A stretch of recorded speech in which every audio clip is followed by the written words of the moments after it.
Hey, hey, hey.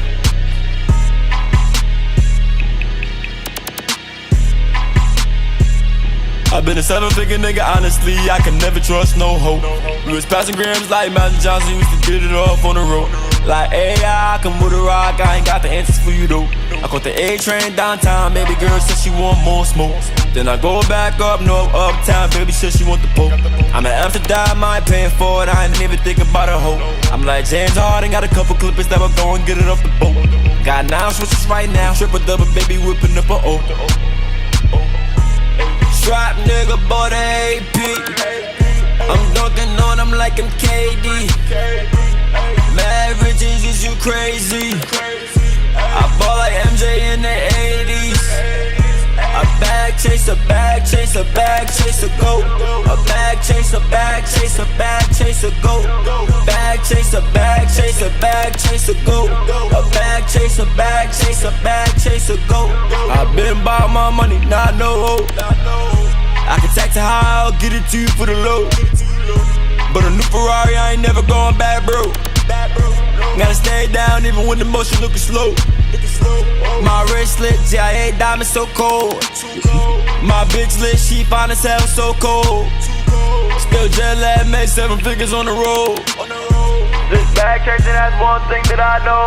Get money, yeah. Strap nigga bought a AP. I'm dunking on him like I'm KD. Mad riches, is you crazy? I ball like MJ in the 80s. A bag chaser, bag chaser, bag chaser, go. A bag chaser, bag chaser, bag chaser, go. Bag chaser, bag chaser, bag chaser, go. A bag chaser, bag chaser, bag chaser, go.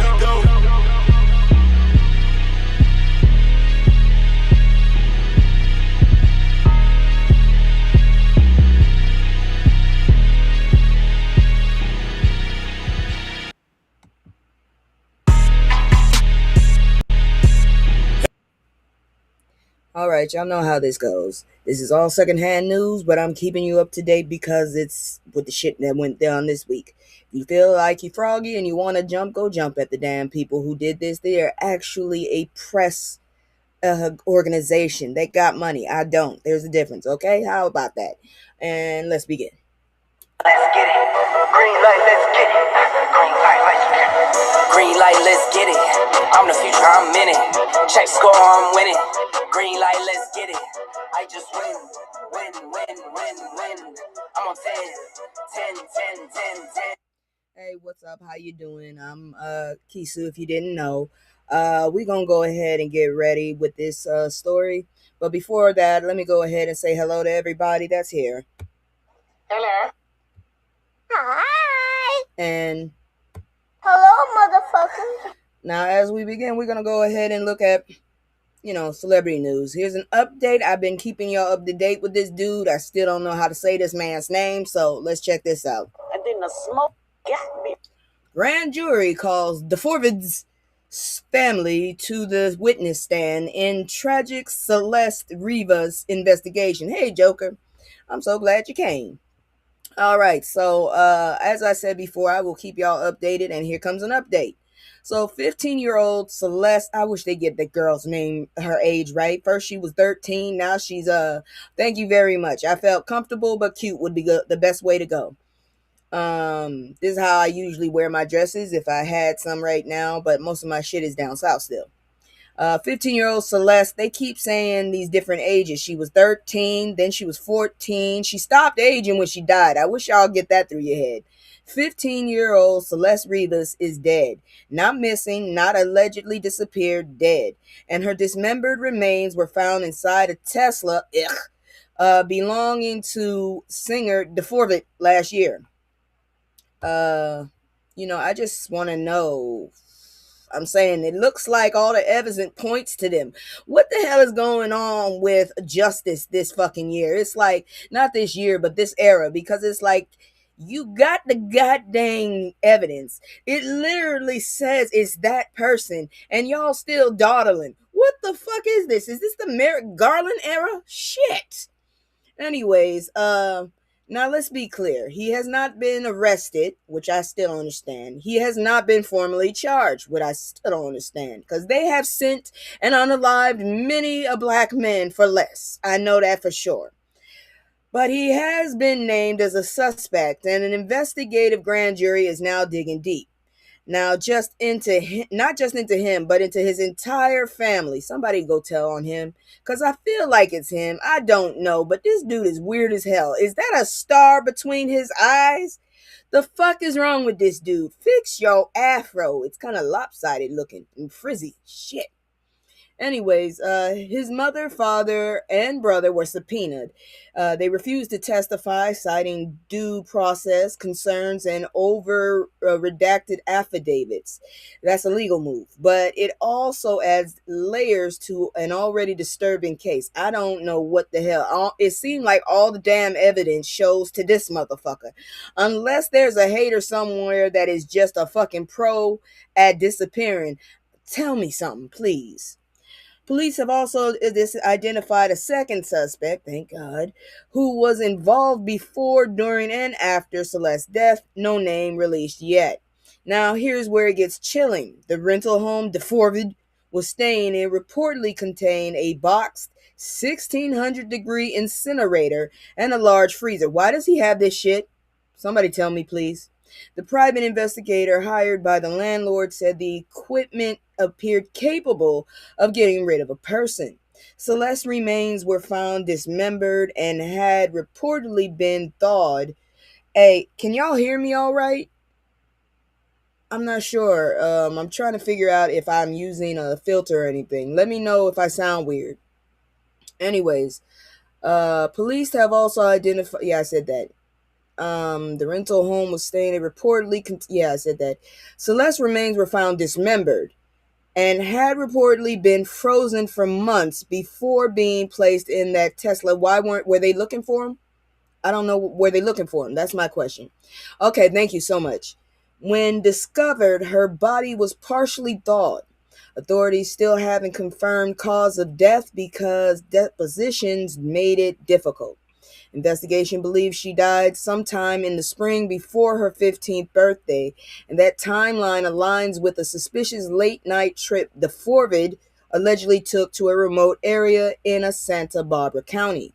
Man, I'm telling you, when you got money, I guess you can just do anything because you can hide the evidence enough that people sit their ass up there. And even though it looks like they got the person, they still sit on their hands. I don't get this shit.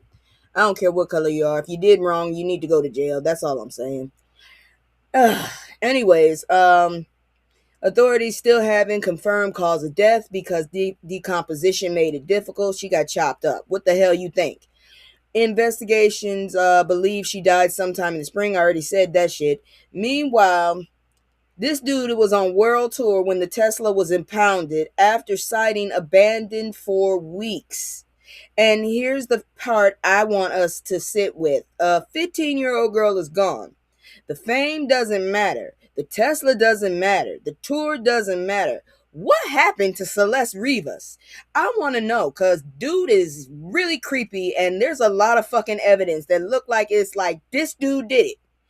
And if someone knows, it's time for the silence to be over because I still think it's him. That's my fucking opinion. Because it seems like in this world, random facts and shit don't count. Look what the fuck we got in the White House. All the facts said this was not someone who needed to have this fucking power, and still y'all dumbasses hired this bitch. I can't believe it. My brain hasn't actually processed it because it's so asinine. It's like, y'all can't be this damn stupid. I'm not arrogant, but damn it, y'all can't be this damn stupid. Anyways, that's it for the celebrity news. We about to get into some deep, heavy ass shit, and then we gonna talk about some fucked up shit, and then we gonna talk about some history. My favorite kind of history too. It's a special one, all for the lovers and stuff. Y'all will love it. Anyways, let me go ahead and get y'all to the commercial. If you like what I'm doing, if you have some comments, if you think I could change something, hit me up in the comments. Let me know. Subscribe, like, share. But once again, if you just want to tussle, I got time. We can tussle. We can squabble up. And I can also disappear your name and drag you anonymously for the shit. Okay? You know who I'm talking to, but nobody else would. All right then. So anyways, go ahead and hit the like button, share, subscribe, all that good stuff. Here go my commercial. I'll be right back. It's just me and the fam. It's just me and the fam. It's just me and the fam. It's just me and the fam. Yeah, yeah. It's just me and the fam. See my little Tay-Tay, that's my hype girl, that's my mascot. No one's go for hours and some hours till we pass out. Stay inside the house, turned up with them racks out. Stay inside the house, turn. All right, we back. What happened? Why you say, whoa, what'd I do wrong? I don't know. All right, I'm back with the deep stuff. Here we go. How an argument over Wingstop fries led to the senseless unaliving of a Texas teen, cops say. Man, when it get to food, it ain't that damn deep. I love some food, and I promise you, I'll be wanting to knock the shit out of some folks. You know, I would want to fucking knock you out if you ate the last of something, but I'm not going to unalive you. That's just too much. You going too damn far. So this one is painful in a different way. Two young men, 18 and 19-year-old, friends. Nothing laughing at how you be. Man, I got time right now. Until I get a job, I got time. And I know what people be wanting to do when they want to squabble. They want to get the name out there. Hell no. I'll get rid of your name, and then we gonna squabble. You know who the hell I'm dragging, damn it. But nobody else does. I'm just saying. But going back to this mess. Over some wings? I mean, I like some wings too, but it ain't that deep. So anyways, the two young men, they go to Wingstop. They come back to an apartment in Fort Worth. Why is it Texas? Always Texas. It's 6:30 p.m. Kids are inside, and the argument, French fries. Jarvis Davis, I knew a dude named Jarvis, but that wasn't his last name. I hope. I forgot. Shit. Jarvis, yeah, his was, never mind. I'm not going to say his name. Jarvis Davis didn't want to share his fries. Words were exchanged. Witnesses say someone thought it was joking. Then LaMarcus Darden allegedly pulled out a force multiplier and pew Jarvis in the head over fries. The hell is wrong with you, you weirdo? Fries, I'm telling you right now, the best fries I've had were at with the Checkers, okay? Not no damn Wingstop. Fuck. What kind of damn? Jarvis died the next day in the hospital. At the hospital, his mother said it best. So senseless, and she's right. This is not about fries. This is about emotional control. This is about ego. This is about a generation raised around weapons, but not raised around coping tools. Hell yeah, motherfucker. You know how many people got their hands popped? Fights started, but nobody got pewed over some damn food. Seriously, y'all. Did you not have a pacifier when you was a baby? Tell me, what the hell are you lacking? Girl, yes, I love me some checker fries, especially when it's from the restaurant. And they be in that cup and they still be sizzling. Whoo! We did not know fries until we moved to Louisiana and had checkers. Oh my God. It was like, oh God, this is what fries are supposed to be. What have I been missing? I mean, I used to, nom on some of them goddamn, them McDonald's fries, but you ain't got shit on them goddamn checker fries. And then a banana shake. Whoo, Lord. We need emotional content. That is so emotional for me, god dang it. When you talking about that shit, now I'm hungry. Anyways, let's get on with this shit. They unalive somebody over some Wingstop fries. I've had them, and it's something I wouldn't write back home about. Anyways,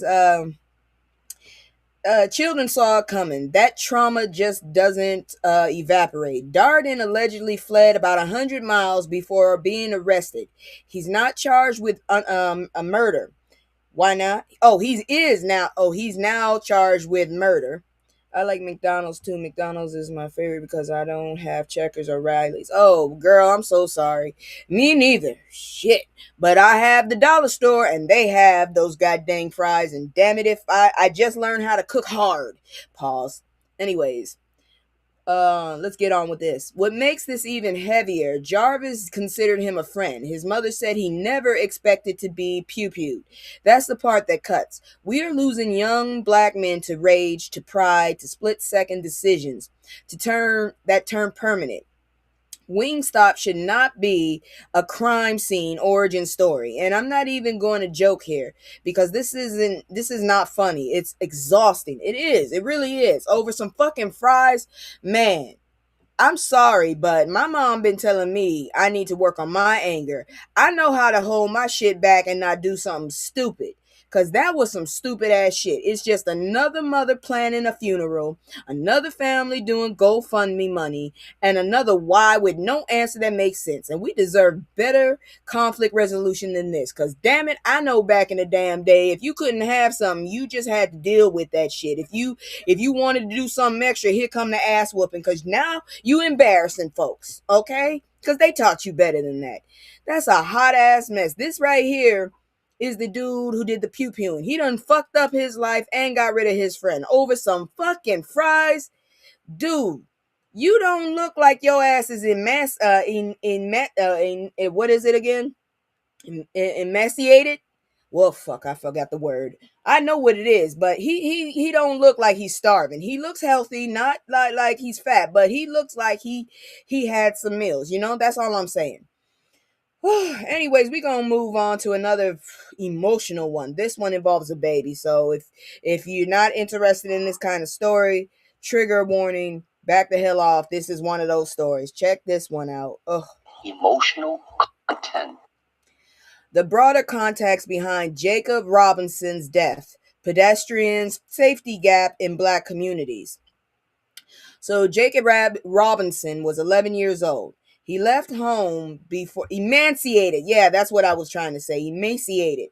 That's what I was trying to say. Anyways, he left home before dark to buy snacks. That's childhood. That's independence. That's normal. Except it wasn't. Jacob was struck and killed by a vehicle near Pond Village Drive and Eureka Road in Taylor, Michigan. The driver stayed at the scene, no alcohol suspected, investigation ongoing. Okay, I gotta wait. Fuck. I mean, I don't know what the street looks like, because if it's a sharp corner, then I could understand, kinda. But how fast were you going? Did you not see folks? Because I speed, but when I see folks, I slow the fuck down. Um, his mother grew worried when he didn't answer his phone. Then she heard sirens. Imagine that. Now, here's the uncomfortable truth. Black pedestrians are killed at a higher rate nationally than white pedestrians. That's a federal traffic safety reporting, okay? And experts say it's not random, it's infrastructure. Poor lighting, limited crossroads, high-speed roadways cutting through residential neighborhoods, historic disinvestment in predominantly black communities, roads built for cars, not children. Many black neighborhoods are walk dependent. Kids walk in stores, people walk to work, but the streets aren't always designed with that in mind. So we so when we ask who gets safe streets, that's the policy. Jacob was in 6th grade. His school district is offering grief counseling. A GoFundMe is circulating for funeral expenses, but here's the bigger question. Why do ordinary childhood acts feel like calculated risk in some communities? Walking to get snacks should not be a fatal gamble. It really shouldn't, because I mean, I know what they mean too, because when I lived in Louisiana, even in Boston, the only saving grace is we could walk all the way down to Dudley Station, and we were walking right next to a heavy, heavy traffic. But the good thing is we had islands, and we knew where the crosswalks were. At least we had some. But I understand that even in Louisiana, we was right next to a highway. Okay, the school was next to a highway. Kids were walking home across that highway to get to their house.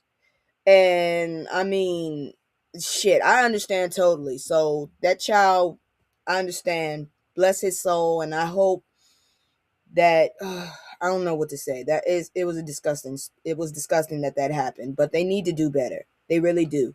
They need to get off this whole trying to get us to die away, because we're not gonna. You motherfuckers brought us here. You gonna just have to deal with us, okay? That's all it is. Okay, so now we're gonna move on to not so dark, but still some very distressing news. So check this out. When black newspaper goes quiet, a tribute to the Richmond Free Press and a reckoning for the future of the black press. So this one kind of worried me too. I guess I could be considered black press, even though I don't go out and actually actively do the work. I do some research, so I don't know. I'm just not about to go outside right now because I'm gatekeeping this year. So this one hurts differently. The Richmond Free Press, founded in 1992 by Raymond H. Boone Sr., is closing. This wasn't gossip journalism. This was viral chaos reporting. This was disciplined, accountable, community-centered black journalism.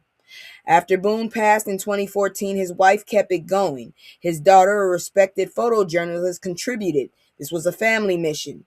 And when a newspaper closes, it's not just a company shutting down. It's a church anniversaries that won't be archived. It's graduations that won't be spotlighted. It's small businesses that lose coverage. It's city council meetings without cultural content. Black newspapers have historically tracked school boards, zoning decisions, housing policies, voting access, and they don't just report it once, they follow up. When that watchdog disappears, accountability weakens. We are approaching 200 years since Freedom Journal, the first black-owned newspaper in 1827, 2 centuries of narrative sovereignty. And now, thousands of local newspapers nationwide have been closed in the past 2 decades. Advertising dollars shift to tech giants. DEI funding pulled back. Corporate consolidation tightened. But here's the truth. The black press is not sentimental history. It's civic infrastructure. If we don't invest in our storytellers, someone else will tell our stories for us. And we already know how that usually goes. Fuck that shit. That's why I started doing this shit. Everybody kept telling me, you need to do something on YouTube. You got a personality. I don't know how the hell that is. I like to be left the fuck alone most of the time. But then I said, shit. All right, let's do something with this shit. Okay? I'm a damn artist. Let's do it. And here I am, 3 fucking years later. Still pushing on this goddamn news. And I don't care what color your ass is. If you fucked with my damn community, you will be held accountable. Like this dipshit bitch here. This dumb ass girl here. You remember, I don't know if y'all remember, but I reported on her maybe a year or two ago. This the heifer that got a job and then just, she showed her whole ass. It just was like, nigga! And she had, I regret nothing. That's how she was, okay? Let's talk a bit of this. She's so disgraceful. This one. Hold on, let me get my little thing up here. All right, so we're off to Illinois.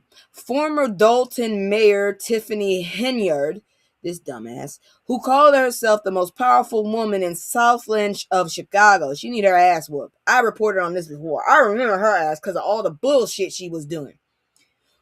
Who is now facing a lawsuit alleging she misappropriated $1.9 million. Just now? Y'all just now getting to this shit? Y'all should have been already on this shit. We got receipts on this bitch. Oh, Lord.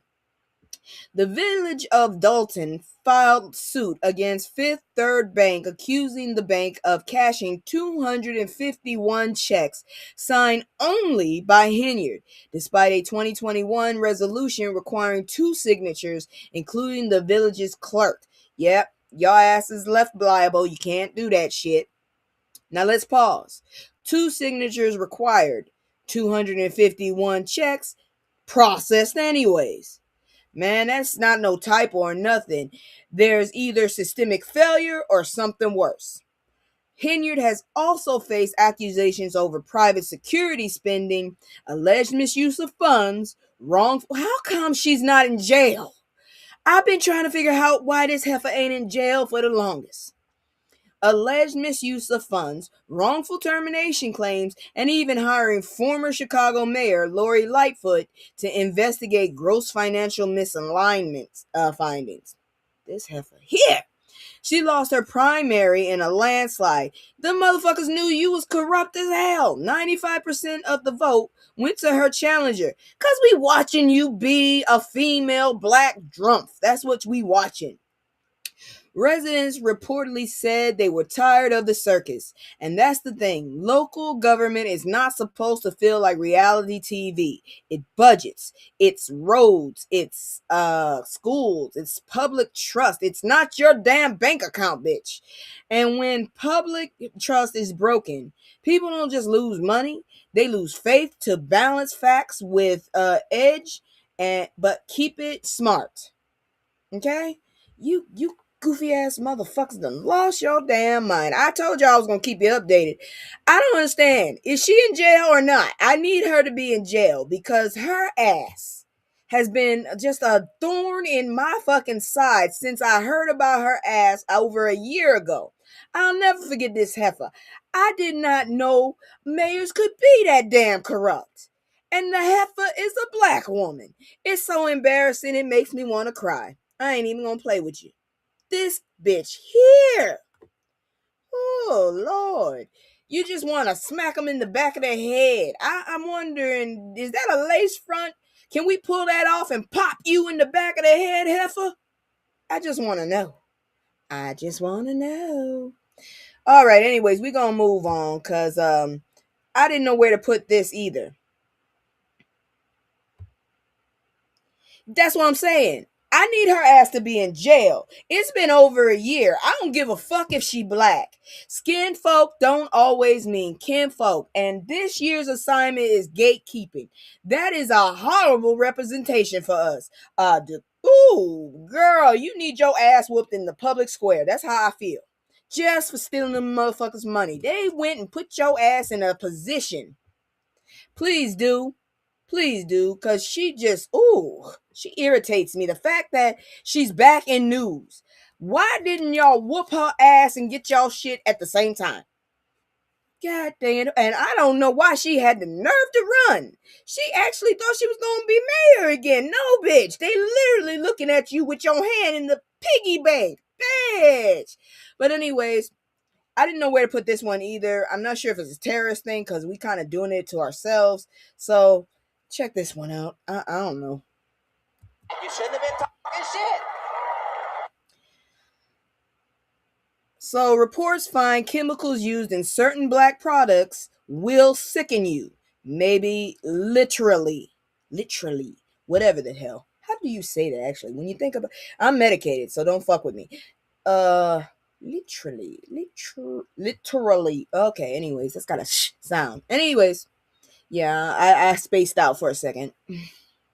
Now we need to talk about something a lot of black women have been side-eyeing for years. Synthetic braiding hair. Well, I've talked about it before now.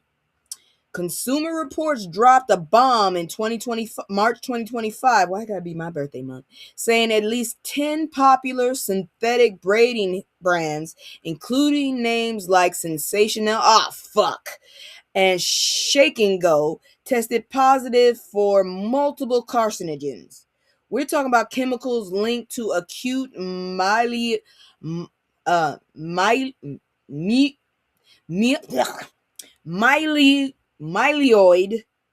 leukemia and respiratory irritation.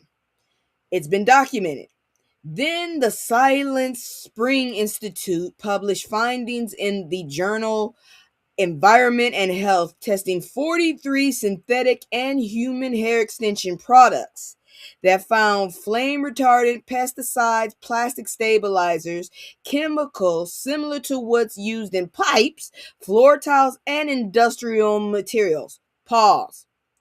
We're putting this on our scalps for weeks at a time. I'm glad I'm a lazy bum. Shit, I've had my damn bonnet on and my hair is in a ponytail. I'm kind of scared of the damn elastic in my hair now. Oh, shit. It's not a rubber band. It's just an elastic. I'm kind of scared now. Anyways, some of these compounds are linked to birth defects, cancer, reproductive harm, even breast cancer. And black women already face higher rates of aggressive breast cancer diagnosis. So this isn't paranoia. It's pattern recognition.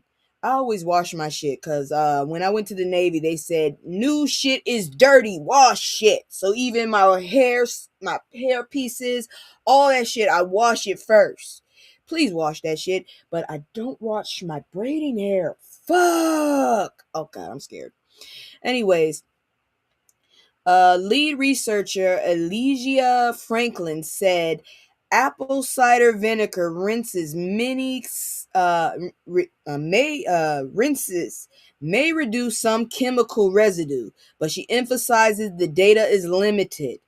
Dr. Chris Purnell of the NAACP Center for Health Equity suggested reducing the frequency of protective styles and looking into plant-based alternatives. Now, let me be clear. This is not about shaming women for wearing braids. Protective styles are culture. I love braids myself. They're heritage. They're time-saving and powerful. This issue is regulation because wire products marked primarily to black women containing industrial level chemicals. I really want to fucking know. That's not fucked up. That's really fucked up. If the beauty industry makes billions off of us, then safety should not be optional. We deserve cute and carcinogen free. Because seriously, y'all be making a lot of money off of us. Our fucking coiffs should be protected.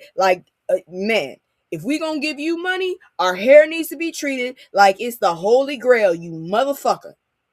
Y'all make all that damn money off of our asses and shit. Don't nobody else stunt like us. Don't nobody else stunt like us. We come out, I saw a helicopter made out of hair at the damn Black Expo. So don't come at me like that. Y'all some man, y'all dropped the fucking ball. Y'all dropped the ball on us. We don't deserve that shit. We paying we lining y'all pockets and you fucking up our health. Don't you know that money will disappear? Someone call 911. Y'all motherfuckers done lost your damn minds. That's all I'm saying. Moving on. Here we go with this shit. All right, y'all. Ready? Latest government shutdown affects the Department of Homeland Security, TSA, FEMA, and more. You know, I ain't mad about that. I really ain't. Because Homeland Security, I don't feel secure at all. Y'all motherfuckers are like top flight security, in my opinion. Day and them shit. The Department of Homeland Security is currently unfunded after lawmakers missed a midnight deadline on February 13th. Good. Over 260,000 workers impacted, and the fight immigration enforcement reform. Senate Minority Leader Chuck Schumer said Democrats, he need to retire, for real, and let somebody more aggressive get in that bitch. Democrats wouldn't support a blank check for chaos, referencing ICE conduct, particularly, I hate that word so much, incidents in Minnesota where U.S. citizens Renee Good, Alex Petty, and let's not forget old boy in L.A., Keith Porter, I ain't forget him, were pew-pewed and unalived by immigration border patrol officers during operations. Yeah, this motherfucker was off hours. How come nobody has gotten him arrested? Where's the evidence? Justice for Keith Porter, y'all. Anyways, and the fight, immigration enforcement reform. Let's see. Okay, so Democrats want reforms, including body cameras, restrictions on agents, exactly, concealing their identities. Some Republicans argue that removing masks makes officers vulnerable to doxing. Oh, yeah, because they're doing wrong. God dang it, man. Glad Democrats didn't give it yet. I'm glad too. I want to know, first of all, why y'all hiding? You motherfuckers should not be billy clubbing motherfuckers and spraying people in the face in the first nobody's touching you. You get aggravated, you become bullies, and all of a sudden now you're not getting paid. That's the thing. So let's see here now. Meanwhile, DHS responsibilities go way beyond immigration. We're talking FEMA, disaster response, TSA, airport security, counterterrorism. You know what? We're terrorizing ourselves, god dang it. The government is terrorizing America, okay? So I don't think anybody I think everybody pities us. I really do. I don't think anybody's gonna strike us because we striking ourselves. They just watching this shit. Everybody else is just watching us like, what the fuck is happening? It's like watching a snake eat itself. That's what we watching here. There are 64,000 TSA workers alone, and many are still recovering from a 43-day shutdown in 2025 where employees had to take second jobs just to survive. I shouldn't even be out there. They aren't regular street cops. Exactly. Why are they even out there? Because the orange orangutan is trying to be like the square mustache jackass that lived years and years ago that embarrassed Germany. But what I want to know is, if y'all so fucking rich, why don't y'all just go buy some fucking land and move over there then? Huh? Since y'all so smart and so rich and shit, why don't y'all take all of y'all loveliness and go somewhere else? Okay? Cause y'all billionaires get on my fucking nerves. That whole fucking Canada American bridge, that's pissing me the fuck off. Really? You mad cause you can't make money off of the fucking bridge? Fuck you. We need resources. I need to go to Canada. Okay, Joker, I'm telling you right now. I have been working this weekend on that shit. I uploaded everything. I got a video so that I know what I'm doing. I've pushing, because I'm going to try and push this motherfucker out. I'm pushing out as many in one go of FBA Exodus, because yeah, shit's getting real. Anyways, now let's talk about this. Acting TSA Administrator Ha Win McNeil. The fuck is this? Ha Win McNeil. And when I say win, it starts with an N. Ha Win McNeil testified plainly, we cannot put through another such experience. Here's what gets me. Politicians argue federal workers miss paychecks. Regular people get stuck in airlines. If this shutdown drags on, travel disruption could hit hard, especially if TSA staffing drops. And for Black communities, we already know how uneven federal enforcement feels. So when reform blocks and funding gets weaponized, trust erodes even further. This is political brinkmanship with human consequences. And the workers, again, are the ones stuck with the bag. But I ain't gonna lie. We need to do this because I'm still trying to figure out, are we gonna have, what about healthcare? Motherfuckers, what about healthcare? I'm still worried about healthcare. Now I'm also worried about your fucking, I don't understand. Why do some of these people not know how to read? I'm just like, what the fuck? Y'all don't know how to read? How'd that happen? Man, I can't with y'all. And you're federal agents. You can't read, bitch? And you're a federal agent? Oh my God. You know, I can't. I went to boot camp. We had training. I don't understand how everybody got beat the fuck up so we could be able to go beat the fuck up of someone else. And then you assholes, what kind of fucking training? Y'all can't even read? Oh my God. You know how many classes I had to do? Here's the thing, if you don't know. When you go into the military, basic training, you have class. You go back to fucking school. Every fucking day you gotta be up. You go to class, you listen. There are lessons. Oh my goodness. Whoo! All right, here we go. Someone help me. The latest government shutdown affects the Department of Homeland Security, TSA, FEMA, and more. So, I don't know. Because anyone who can read won't mess with this administration. They would stay away. I guess so. So the House passed the Save America Act 218 to 213. It requires proof of U.S. citizenship to register to vote in federal elections in person, proof photo ID at polls, stricter mail-in ballot rules. House Speaker Mike Johnson says it's about election security. No, it isn't, you fucking troll. You are a fucking hobbit. Voting rights advocates say it's voter suppression with better branding. Here's what the data says. Only about 6% of voters register in person. Half of Americans don't have a passport. 8 out of 10 women in opposite sex marriages take their husband's surname, meaning their birth certificate may not match their current ID. Add in the fact that studies show Black and Hispanic Americans are less likely to have current driver's license. The fuck is that about? So what happens when proof of citizenship rules collide with access disparities? Turnout drops. I don't know what the fuck this is. I'm going off script. One of the things they found out is most red state people don't have their birth certificate or passport. I can't find my passport, but I know where my birth certificate is. I always know where my birth certificate is. My mom taught me there are certain things that I need to always have. I got my social security card. I got my birth certificate, okay?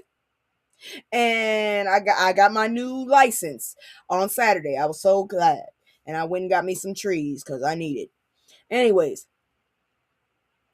critics argue this bill aligns with debunked claims of widespread voter fraud. The NAACP Legal Defense Fund calls it disingenuous and warned it disproportionately impacts black voters, women, and young voters. Mail-in ballots would also require ID copies both when requesting and returning ballots. That increases technical rejection risk, especially for elderly voters and people with disabilities. And now let me say this clearly. Election security matters. It does. But if a policy solves statistically rare problems while creating massive access barriers, that's restriction, stupid. And historically, when access narrows, black communities feel it first. So the Senate now faces the real test because it needs 60 votes to pass. Watch this shit closely because these people are fucking idiots. That's all I'm saying. We dealing with some really stupid ass people in this time. And I hope that somebody with a brain finally decides to say, hey, we're doing the wrong thing. All right.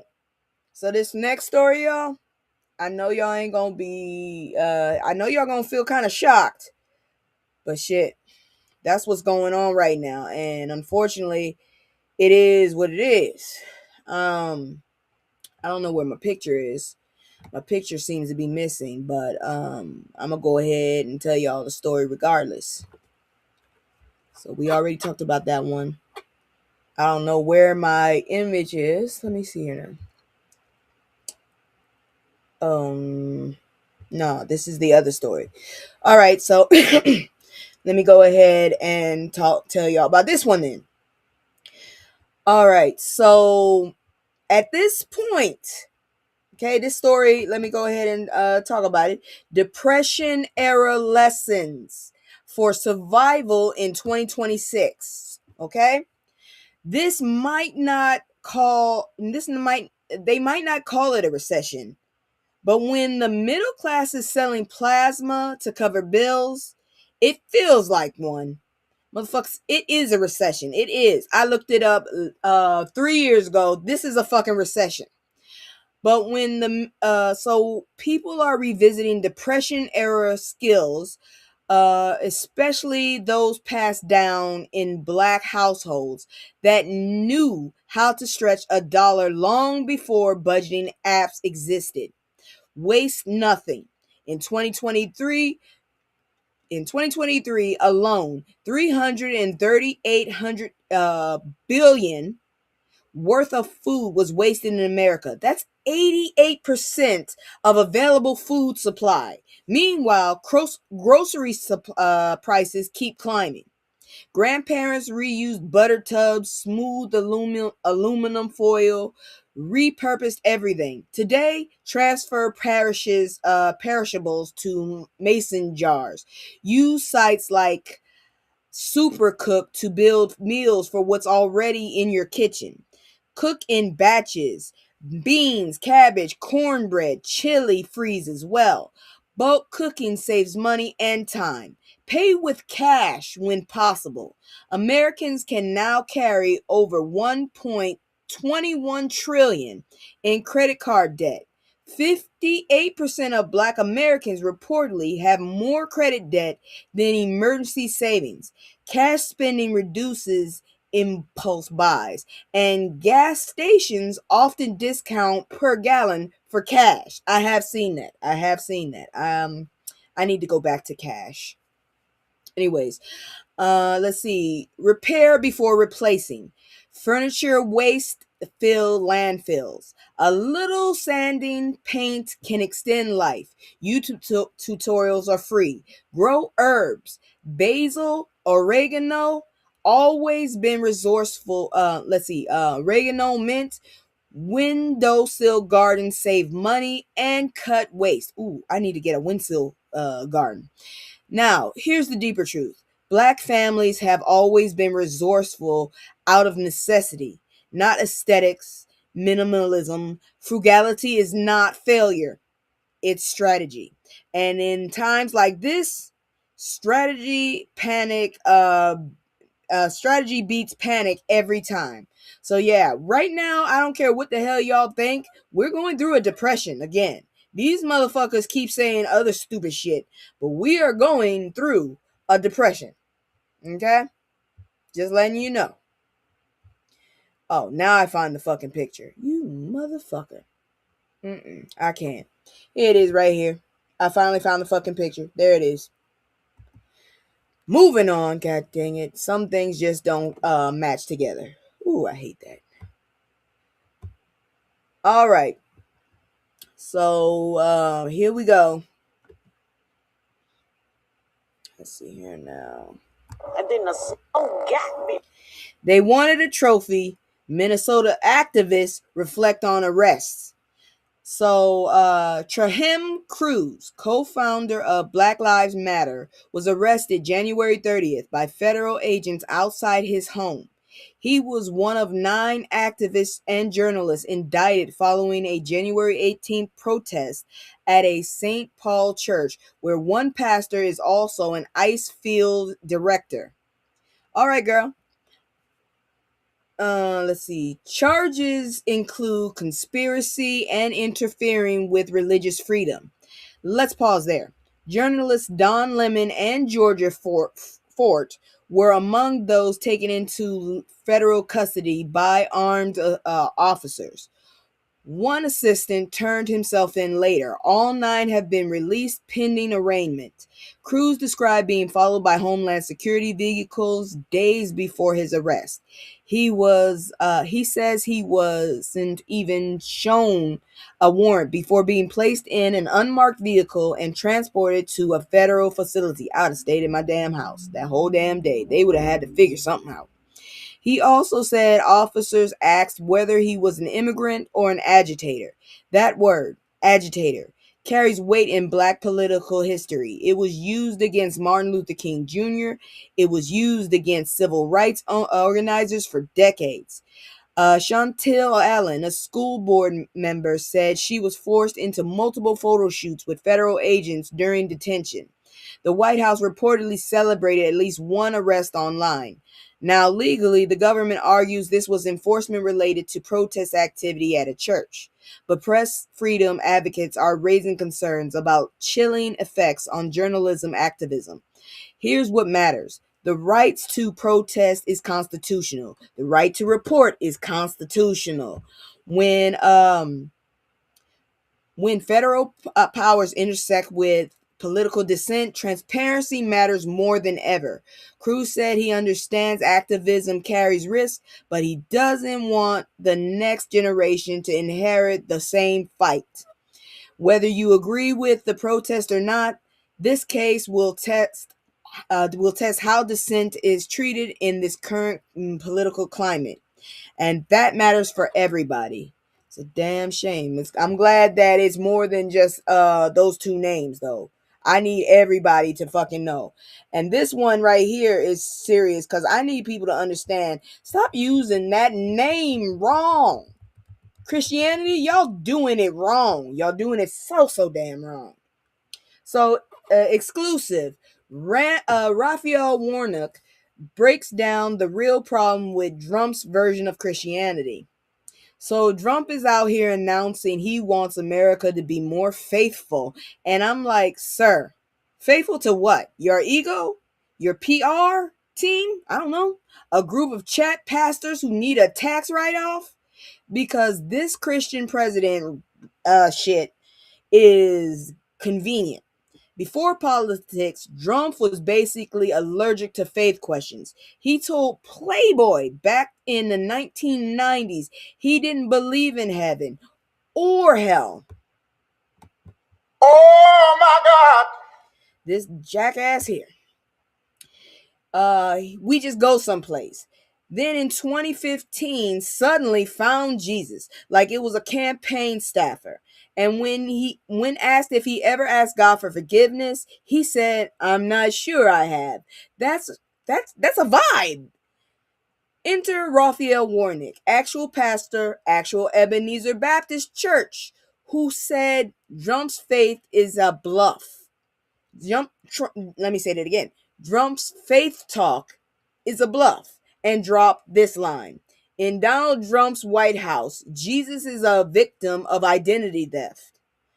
Warnock also dragged the infamous moment when Trump posed with a Bible at St. John's after protesters were cleared out, like a scripture is a photo prop. And then there's the so-called Trump Bible hustle, selling a customized Bible like it needs his endorsement. Warnock was like, the Bible doesn't need your cosign, my guy. And Warnock's point is simple.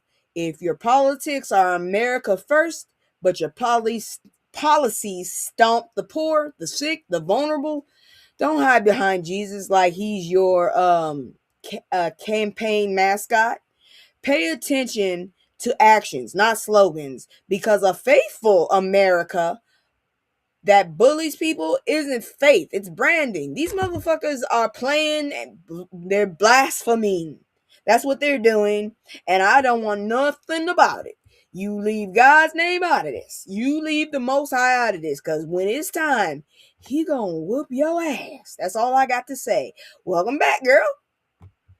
Welcome back. All right, we gonna keep moving it, because I'm telling you right now, they playing around, and I don't like these games, but hey, when they fuck around and get these games, okay. Just saying. You shouldn't have been talking shit. How Detroit's racially charged history paved the way for its comeback. All right, this one I just felt like we needed to pick it up because we about to laugh at some motherfuckers in a minute. Anyways, the comeback, the cost, and what up though? Detroit is 139 square miles of big city heart with a familiar soul, and yes, what up though isn't just a greeting, it's a vibe check. People love to talk about Detroit like it's a movie, fall, ruin, comeback, but the real story, Detroit was built on black migration, not immigration. Labor and resilience, then punished by segregation, de-investment, and policy choices that treated black neighborhoods like they were disposable. Ford's assembly line changed the world. The $5 a day wage in 1914 pulled workers in, especially black folks escaping Jim Crow. Don't you ever let your child be named Jim Crow. I'm just saying. So Detroit's black population jumped hard in the 1910s. But the opportunity came with a price tag. Hazardous jobs, restricted housing covenants, and overcrowding in Black Bottom Paradise Valley became a thriving cultural hub. Then urban renewal. I hate when they do that shit. Bulldozed it for highways. That's removal, y'all. Detroit also saw major flashpoints. The 1943 riot, where most of the dead were black, killed by police. Then the 1976 uprising, tied to the segregation and harassment. Fast forward bankruptcy in 2013. Downtown investment, big events, glossy rebranding. But residents still say the same thing: education, safety, affordable housing, neighborhood services. Because you can't eat a skyline. And now Detroit has a new chapter. Mayor Mary Sheffield, please don't be like that jackass in Illinois. The city's first woman mayor taking office in 2026. Detroit rises, always has. The question is, who gets to rise with it? Lady, don't let us down, because that heifer in Illinois will never live this down what she did. I'm just saying, that heifer scared the shit out of me and pissed me the fuck off 20 times over. Anyways, that's it for that thing. We about to move around and get into that fuck around and find out point. Once again, I am still so unbothered to actually have the leopard up. I'll get her later. Right now, if you don't like it, fucking let me know about it. Shit, y'all don't talk to me. So if you talk to me, maybe I'll bring her back. But right now, I'm gonna show y'all what the fucking games they played this time. I don't want the second, I want this. I'm all in my X-way, I'm a wreck. I've been moving like a hot mess. All right, y'all. So, Trump State Department pick in trouble after anti-black comments resurfaced. Did y'all see that video of the damn senators and shit talking to this dumbass, asking him how is the white race endangered? How are they underrepresented? This motherfucker couldn't answer shit. He just want to hate. So let's talk about it. Trump nominated Jeremy Carl, two first names, y'all, two first fucking names. Jeremy Carl for Assistant Secretary of State for International Organizations, aka a role that helps represent the U.S. at the UN and major global forums. Why would you give this jackass that job? Oh my God, you just putting dynamite all up in people. Shit. And Congress said, hold up, because the receipts are ugly. Even Republican Senator John Curtis publicly opposed him, saying Carl's anti-Israel views and insensitive remarks about Jewish people disqualify him for this job. That's bipartisan smoke right there, because usually folks try to keep disagreements quietly. Curtis didn't whisper. Carl's past writings include the anti-white racism framing, criticizing Juneteenth as a racial hustle. Shut your ass up. Anything we want, we should get. Shit at this point. Calling the Civil Rights Act an anti-white weapon. The fuck? And referencing the Great Replacement Conspiracy stuff. You stole this land, so you replaced Native Americans, bitch. Exactly the kind of worldview you do not want attached to a U.S. diplomacy. Exactly. Oh my God. And the Congressional Black Caucus is basically like, how are you supposed to represent a diverse America when you record reads like you resent diversity? Civil rights organizations from NAACP to the Urban League and others have been urging the Senate Foreign Relations Committee to reject him as fundamentally incompatible with the position. This matters because international diplomacy is not a group chat where you can be reckless and then say, my bad. If you're representing the United States, your words are part of the job. And if your words are divisive, conspiratorial, or discriminatory, you're not a diplomat. You're a fucking liability with a title, bitch. And he was ugly as hell. I told y'all, these races are ugly as fuck as well. Why is that? Moving on, because more games have been played. Obama finally responds to Trump's racist video. It looked like he would probably mollywop that motherfucker. Like his head is tilted. Then he take that one step and that hand come all the way from Alabama. Then take a trip to Mississippi through Louisiana up from Texas. Hitting up on Kansas and then hit him right in the fucking face. That's all I'm saying. That's what I wish he would have done. But anyways, Barack Obama finally responded to the racist video that showed him and Michelle Obama, his baby, depicted as apes, posted to the Truth Social. I wish I could hack that bitch. I can't stand it. I didn't hear his response. I'm ready for this.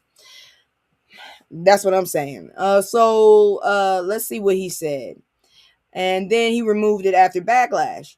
Obama basically said the quiet part out loud. There used to be some shame around the kind of behavior from leaders, some basic respect for the office. Now, folks act like the presidency is a meme page with a nuclear code.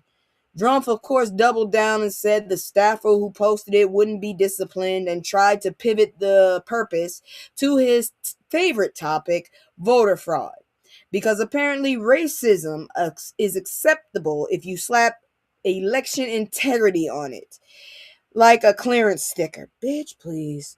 Obama said he doesn't believe most Americans co-sign racist behavior like that. He says when he's out traveling, he still sees decency and kindness. Then he pointed to people organizing and protesting, especially in Minnesota, as proof that communities are pushing back with solidarity. Neighbors helping neighbors, folks escorting kids, people saying this is not who we are. That's the takeaway. The clown show is loud, but decent people are real. Well, they need to open their fucking mouths because this is getting ridiculous. I'm sick of these dumbasses playing in our faces. I ain't got time for that shit. That's all I'm saying. I don't like playing games. I'm not a child anymore, motherfuckers. I want to get to business. Shit. Ain't even a weekend. Fuck. Moving on. New Washington Post analyst exposes lies about Don Lemon's arrest. Fucking liars. Why do they lie, lie, lie, lie, lie, lie, lie, lie, lie? You only lie, you bastards. All you do is lie. God damn it. These motherfuckers get on my damn nerves. I ain't scared of you motherfuckers. I'm just saying. Anyways, independent journalist Don Lemon pled not guilty on February 13th in Minnesota to federal charges tied to his coverage of an anti-ICE protest at City's Church in St. Paul. Is that the name of the church? Cities? Man, you can't say nothing. Exactly. The government claiming conspiracy and interference with rights tied to worship access charges brought under laws that are rarely used this way. Now, here's the part that matters. The Washington Post reviewed the video evidence that's supposed to be incriminating and said key claims in the indictment don't match what's actually on tape. Okay, here we go again. Don't believe your eyes, believe me. Bitch. You've been hit by, you've been struck by a smooth. I bet you I'm gonna get hit with a copyright. I'm gonna get hit with a copyright for that one. I guess I won't post that bitch. Whoo! Because them motherfuckers gave me a warning.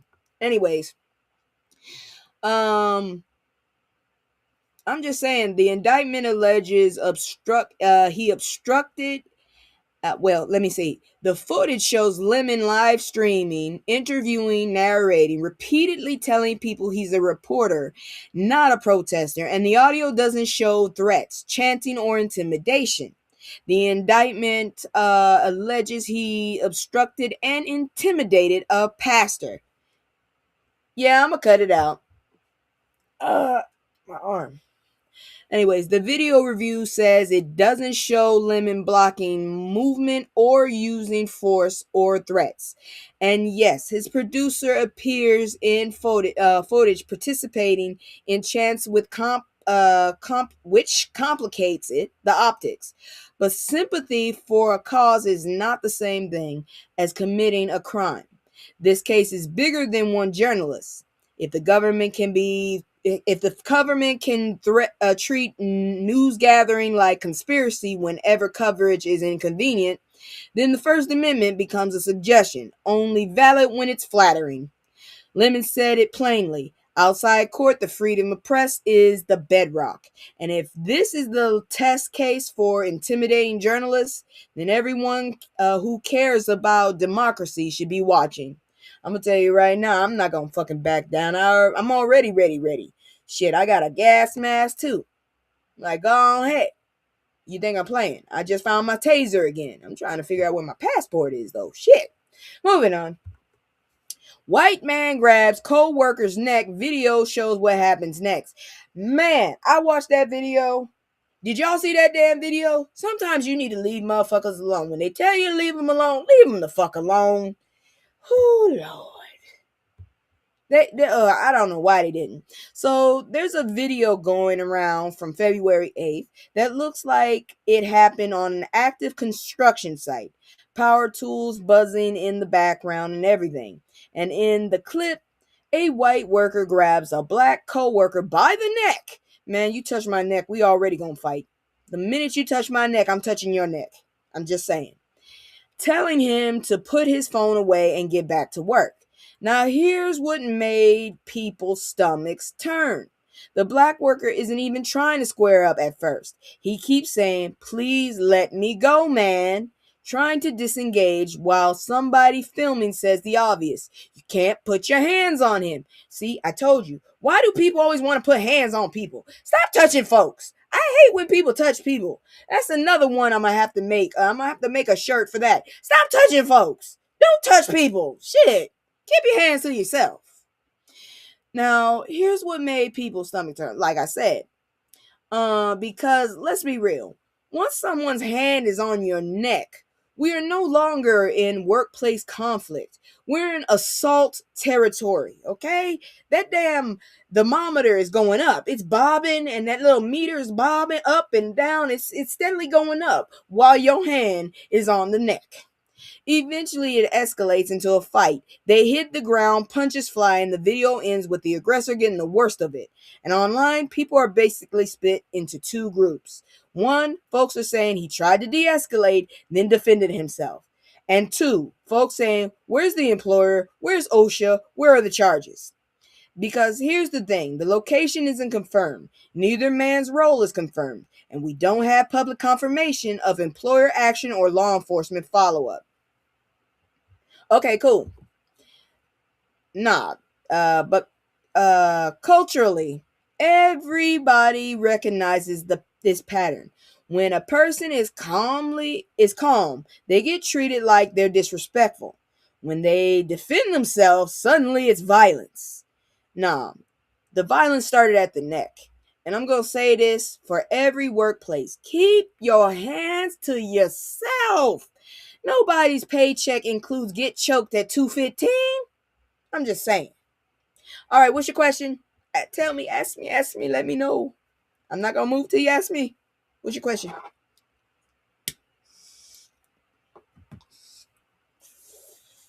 Shit, my arm. What's the question? Hey, lady. I finished the story. What's your question, Joker? Because we got to keep moving. I got some more stories. And my fashion shows are really piling up. Did you look into VA jobs? Yes, I have. Matter of fact, after work, I'm going to go ahead and apply to some jobs out here for RCAP. That's housing. And then I'm going to go back and check at the VA jobs again because I be having they send me to the .gov, that USA Jobs website. That's where they send me. And that shit, man, I think I still have a job from like 3 months ago. Still processing. But anyways, let's check out this next messed up story because I'm telling you, these motherfuckers love getting their face ate. Nappy-headed nigga, you know what she said. Racist woman caught harassing black elderly neighbor. And that's why I got her face up here. So if you ever see this bitch, y'all know what is going on. Also, Walgreens and some airports are hiring allegedly. Yeah, I heard about that shit too, where they have to put a sign out, but they ain't really hiring. I feel you, but thank you so much. I'll check it out. This bitch right here. Y'all see this bitch? She ain't got no top lip. What happened to her top lip? Damn, she got a big ass 5 head. Shit, that motherfucker is the shape of I don't know what the hell the shape is, but it's a shape on a keyboard. I've seen it. I think it's usually on a Mac. Anyways, this Kansas City story is ugly. A woman identified as Hannah Mallory, this bitch here, is being accused by neighbors of repeatedly harassing black residents while walking her dog. Not a one-time slip-up, but routine, ongoing harassment based on what neighbors are claiming online. One viral clip shows her yelling anti-black slurs at an elderly black couple, then doing something extra disturbing, appearing to force herself to vomit on the lawn like racism wasn't already enough. That's some nasty ass shit, bitch. Oh, you gross. You gross as hell. I hope it burnt your throat. I hope some of them damn acids burnt your throat. I hope you never can sing again, bitch. And I'm not repeating the slur on my tongue. You know what she said. It was hateful, it was vile, and it's the kind of thing that makes the whole neighbor feel unsafe. The video blew up fast. Nearly 2 million views in about a day. And then the internet did what it does. People started circulating what they claim is her workplace info and personal details. Bitch, you about to lose your job, bitch. I'm just saying. Now look, I understand the urge to expose when somebody has been terrorizing neighbors. Folks want consequences. Would you say, why are they evil to us? We should really hate them, if anybody. Yeah, that's a good point. We've got all the reason to actually retaliate. But the whole thing is, we so goddamn cool. Them motherfuckers retaliate on their own selves. So yeah, we just gotta keep it going. That's all I got to say. Let them self-destruct, cause these bitches get on my nerves. Watch her get another damn warning. Anyways, but here's the line: accountability is not the same as a digital mob, because what we actually need is documented reports, a clear paper trail, building management action if it's a complex, police involvement if threats are involved, and legal consequences if laws are broken. Right now, there's no public confirmation of charges or even a formal report. Authorities haven't committed publicly, so the story is basically out in the court of opinion. And while the public pressure can work, it can also spiral. Bottom line, racism isn't free speech when it becomes harassment. And your neighbor shouldn't have to live on edge because somebody needs attention and a chew toy, bitch. Exactly. Ooh, bitch. That's, ooh. Anyways, moving on. This one gonna make you just be like, what the fuck? Let's all take a moment and have a puff while we read this title. These U.S. presidents are rumored to have black in them. The fuck? The hell you say? Maybe you was in some black. Black presidents, rumors, what's documented, what's DNA, and what's wishful thinking. Let's talk about it. Okay, let's clean this up because people love a viral myth more than a history book. Barack Obama is the first U.S. president with direct, well-documented African heritage through his Kenyan father. That part is factual and clear. He is an actual African American. His father was from Africa and he was born in America. He is an actual African American. I myself am a foundational Black American. Because there's so many motherfucking tribes in my fucking DNA I can't figure out. And I looked at the map and oh wow, I've been everywhere. I've been everywhere, man. That's all I can say. Anyways, so now Thomas Jefferson.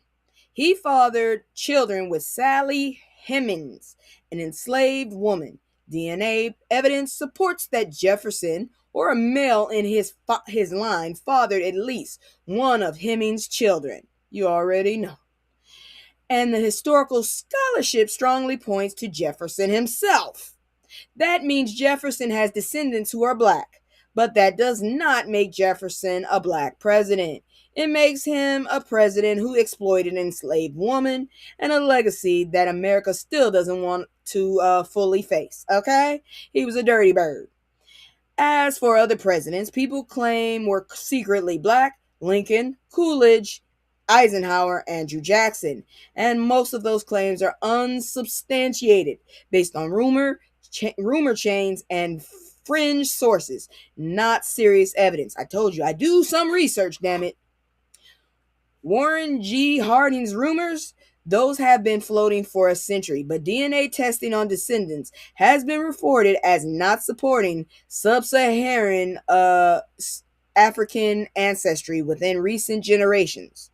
So the real takeaway in this is blackness doesn't need secret ancestry to be powerful.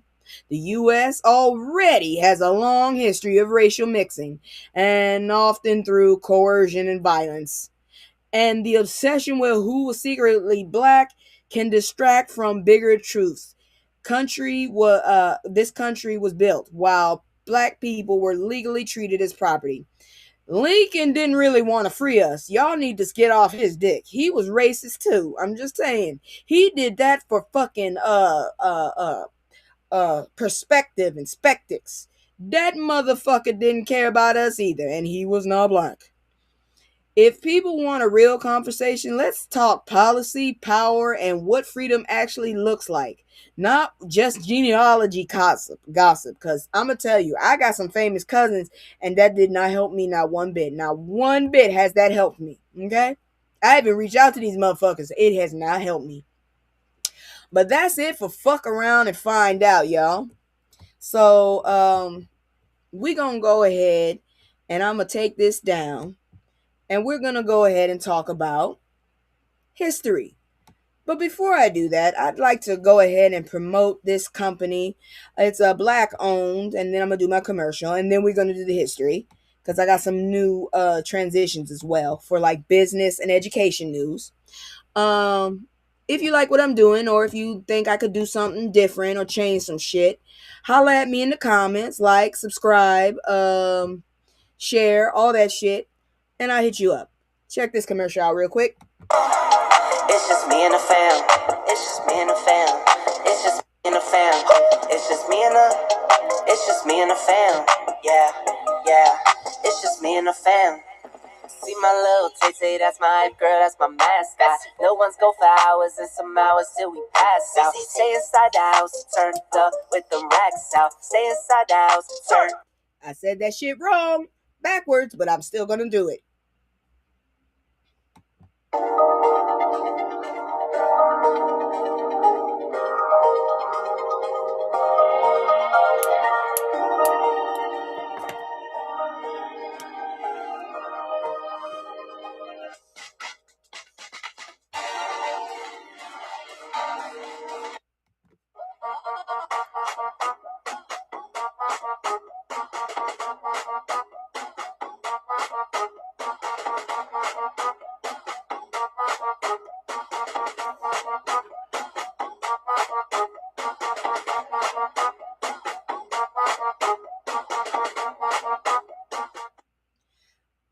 Before I forget, that is CBD Honey Lips. If you're interested in your lips popping and some CBD up in your system, go check her out. It is black owned.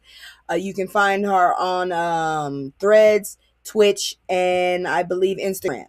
Moving on, we're gonna go ahead and get into our education. Y'all gonna love this shit right here. Give me a second. Where's the education? Okay, here you go. No, not that one. Not that one. Where is it? There you go. There you go. Yo, it's so many, hey, it's so many, yo, it's so many, yo, it's so many lies. Look in my eyes, they know I'm the truth. Knocking them down every time I step in the booth. We ain't gotta lie, they know we the vibe, we living in proof. Young conscious, shoot my life a movie, I live in a spoof. Ain't no sticking around, I'm on the move, I'm checking the dudes. Yeah, it's only us two, so you know we copping that coupe. We on the roof, smoking dope, look at the view. Yeah, we used to chill on the stoop, now we out here breaking the news. It ain't shit you. Oh. All right, y'all know what that is. Y'all know who that is.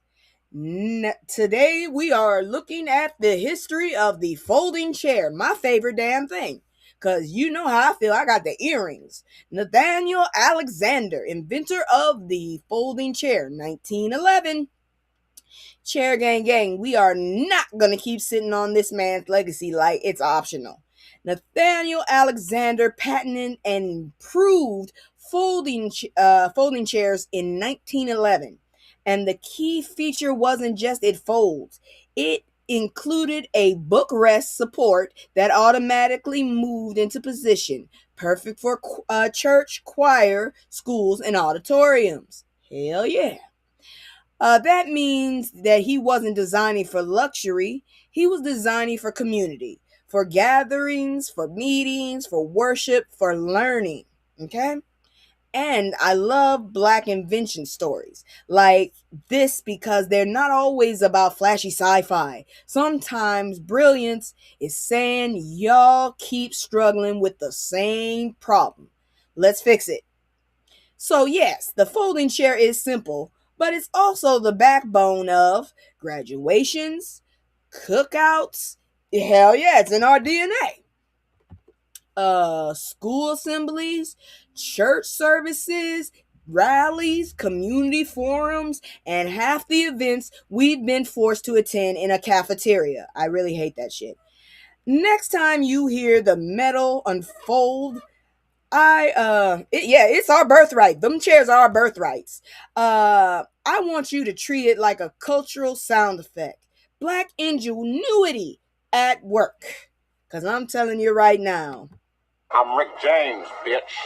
that's what that damn chair is. And thank you for it, Mr. Nathaniel Alexander. Moving on, because we staying in that history thing. This happened recently in history. The Montgomery Riverfront Brawl. A moment, a meme, a movement. We got to salute our history with this one. This one right here, oh Lord, I don't know what to tell y'all. This makes me feel so good, and I feel like we should not forget this. Don't let this fall into obscurity. This was a historical moment for us. I'm serious.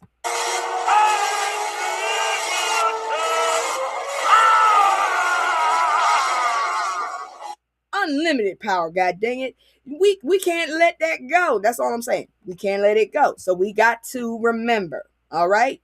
So let's talk about this historical moment. So let's talk about August 5th, 2023. 3 years, god dang. The Montgomery Riverfront dock situation that became instant cultural folklore. Here's the baseline. A pontoon boat was reportedly parked in a space meant for the city riverboat Harriet II. The crew asked them to move, an argument escalated, and a black co-captain, Damian Pickett, was attacked while trying to do his job. Then the whole dock turned into chaos because on video, the internet did what it does.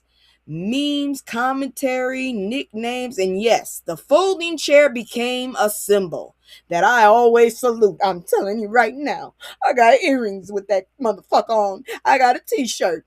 I salute that invention. Anyways, but under the jokes was something deeper. Montgomery is not a neutral backdrop. The city holds heavy civil rights history, and a public attack on a black worker in that space hit a nerve for a reason. Legally, multiple people were charged with misdemeanors after the brawl, and the incident stayed in courts for a long time after the memes cooled off. Damn, I know them damn judges were tired. But man, I felt so good when I saw all them black people rushing off that motherfucking boat. They was coming for them. You should have known when that first motherfucker popped out that river. You should have known this shit ain't gonna end like you want it to. Anyways, and this is important. I'm not promoting violence. I'm not naming what people recognized emotionally. I'm naming what people recognized emotionally.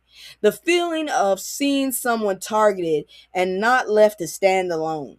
Because what made that moment resonate wasn't the mess, it was the reflex.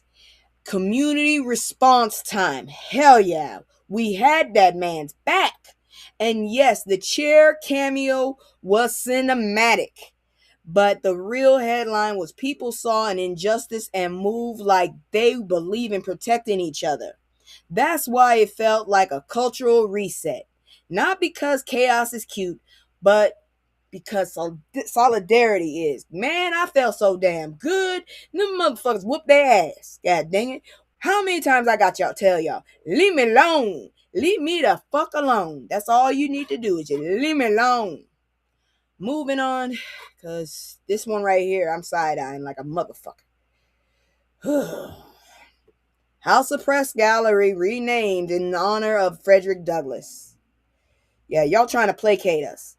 I'll take it, but y'all trying to placate us. The nation was cheering for that man. Hell yeah. The nation was cheering for that state, and the nation was cheering for that chair. I went and bought 2 folding chairs after that, and I found a new one in this apartment. I'm taking it with me. Folding chairs I will collect. This shit right here, I don't know how I feel about this because I cut out the picture. Let me explain. The Johnson, the troll Johnson was in the picture, and Byron, the fucking Byron he was in there too. So I'm side eyeing this. I don't trust them. Both of those motherfuckers was in that picture. That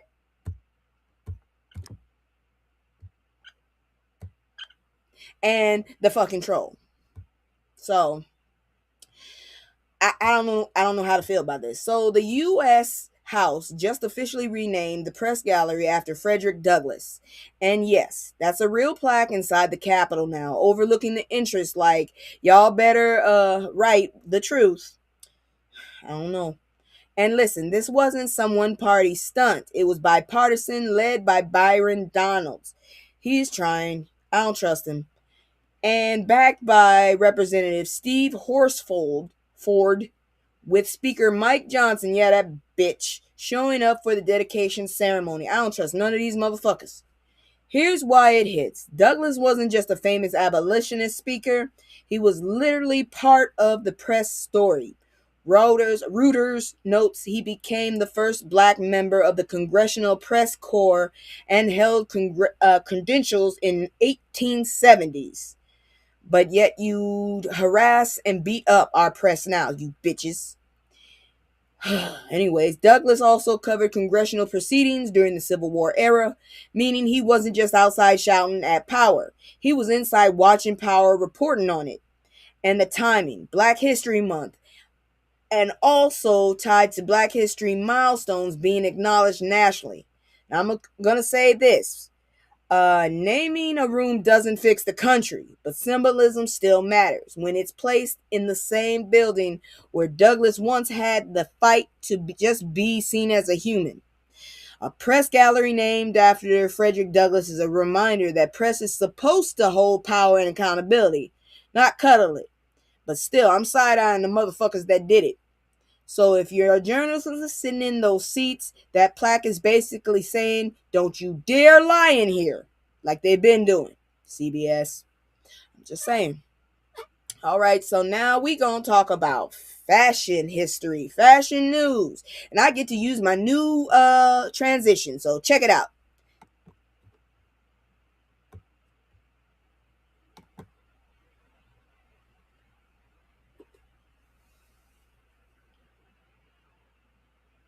I hope you liked it. All about Bobby Garnett, the black godfather of vintage fashion who inspired Ralph Lauren. I'm gonna tell you right now, I didn't even know who Ralph Lauren was. I just thought people just like fucking polo for a while. I told you, I be in my head too long. Anyways, let's talk about it. So this is Black Excellence with receipts and style. Ralph Lauren, the king of preppy American fashion, was influenced by a black man from Boston named Bobby Garnett, the legend behind Bobby from Boston. That's all I gotta say. That man right there. I wonder if I knew him. I don't know. This man was an OG of vintage. Not I thrifted twice and now I'm a stylist. I mean real vintage mastery. His collection reportedly ended up in over 50 movies. And costume designers came to him like he was a fashion library of Congress. Bobby's story starts with music in the 1960s, and he wanted to dress like the artist he loved. He originally bought old clothes for the buttons for his leather shop. Then customers started buying the buttonless shirts and jackets anyway. So he was like, oh, y'all want more? And built a whole empire. He opened a showroom in Boston's South End and had a warehouse in Lynn, and designers including Ralph Lauren used Bobby's pieces as inspiration for that Ivy League look. And I love this part. Bobby respected Ralph Lauren and even said Ralph kept a lot of vintage folks in business. That's a grown man compliment. not fan behavior, just real recognition. And Bobby passed, sadly, after Bobby passed in 2016, his daughter, Jessica Garnett Carrion, continues the business and the collection. He's got his legacy right there. So next time somebody acts like fashion is just clothes, remind them a black man in Boston helped shape the look America sells because sells it back to itself as classic. That's cultural power right there. That's all I'm saying. And a black man did that shit. Bet y'all didn't know that shit. Huh? I bet you didn't know that shit. That's it for the fashion though. I got a new one as well. I got at least two more. I got two more transitions. And if they come up, I'm going to show them. But I guess another one's about to pop up right now because this is news on education. I feel like we really need to know about what our kids are facing.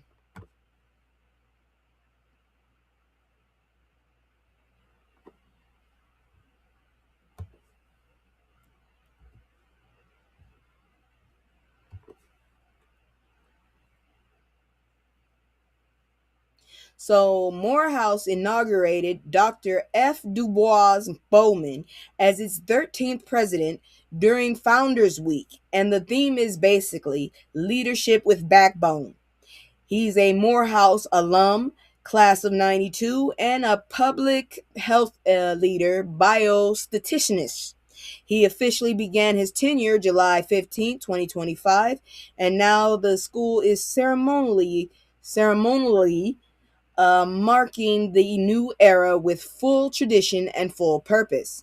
Founders Week rolls into the 38th annual A Candle in the Dark Gala and inaugural ball on Saturday, February 14th, so yesterday. And this gala was not a fancy night. Morehouse says it raised over $40 million for students in scholarships since 1989. And the honorees lineup, heavy hitters, alumni leaders, industry leaders, and pioneers, including Dr. Robert L. Satcher, noted as the first black male physician in space. There are symposia, student engagement events like Reflections of Excellence, and even the classic rivalry energy with Morehouse versus Clark Atlanta. What I love in this message is that Morehouse is still doing what it was built to do, producing principled black leaders in a world that constantly tries to water black leadership down into be quiet or be palatable.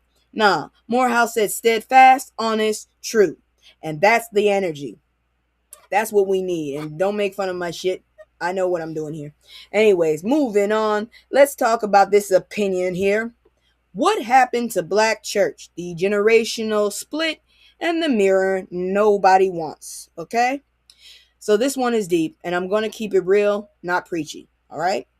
There's a conversation happening across generations. Boomers feel the black church lost tradition. Generation X says it's losing influence. Millennials act like it's on life support. Generation Z is like, what church? And this article points isn't just church attendance is down. It's asking why the relationship broke. Why so many people feel disconnected from the place that used to be black community's spiritual, social, and political refuge. I personally think it's because a lot of people have gotten big heads and have made themselves the idol rather than the most high. They have made themselves the main character, and nobody wants to deal with that. Okay? You're sitting up there blaspheming and using it as a way to grift. That's what you're doing, and you know you're wrong for it. Jesus, the Messiah went into the temple and knocked all them tables down because they were sitting up there doing business, and not so good business, in a temple for worship. Okay? That's what it is. Anyways, let's continue. Historically, the black church formed because we weren't fully accepted in white churches, and it became a space for safety, identity, autonomy, and organizing. It wasn't just Sunday service. It was survival infrastructure. Quick note, my Sabbath is actually Saturday because come on now, that's the actual, it's supposed to be the seventh day. It's Sabbath. Go look it up. Go look up what Saturday means. Just saying. Moving on. But the author flips the question. Instead of only asking what happened to Black church, we also should have to ask what happened to us. Because if church became performative, prosperity obsessed, fame chasing, or too distracted by production over people, that didn't happen in a vacuum. That reflects the same pressures hitting the community: trauma, burnout, distrust, the hunger for status, the confusion about the leadership, what leadership should look like. Also, I think the internet technology advancements are distractors. Yeah, that's true too. And I'll add this. Young folks want authenticity and accountability. If the church feels like it protects everybody except the people who are hurting, they'll leave. If it feels like a stage show with no community impact, they'll scroll past it. So the comeback isn't go back to the old ways. The comeback is serve the people again, because the Black church is only relevant when it stops being useful. I'm going to tell you right now, I don't know where there's a Black church, but I'm going to tell you, once I get to a better apartment, I'm going to start looking for a Black church to go to because I got to get baptized. I do follow, like, Hebrew, but I got to get baptized for real. I got to die by water. I don't know about y'all, but that's how I feel. Anyways, we got some good news, so I'm going to go ahead and hit y'all up with some good news here. Give me a moment. I guess you could say this is financial news. So I did go ahead and get some business news. So check this one out real quick.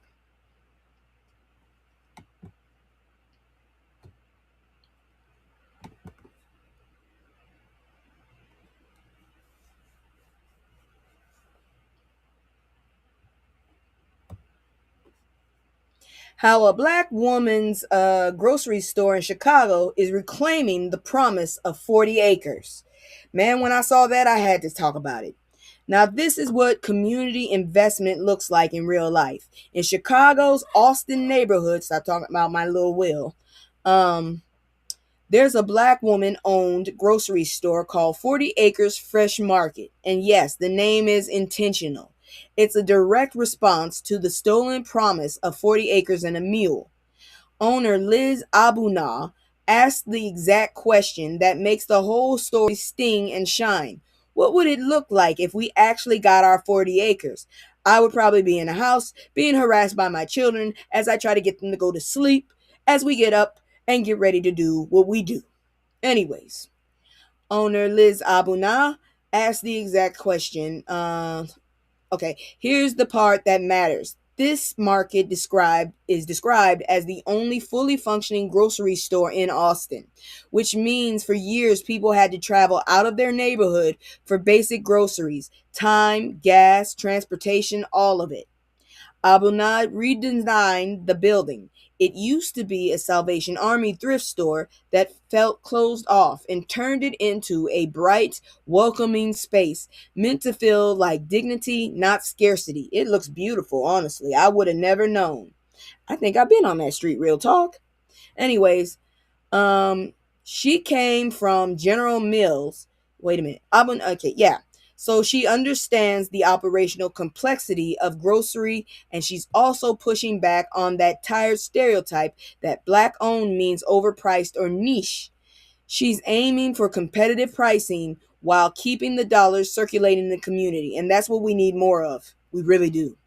This isn't just a nice story. This is a direct confrontation of food inequity and wealth gaps while with something practical: access, jobs, ownership, and a local economy that doesn't leak money out of the neighborhood.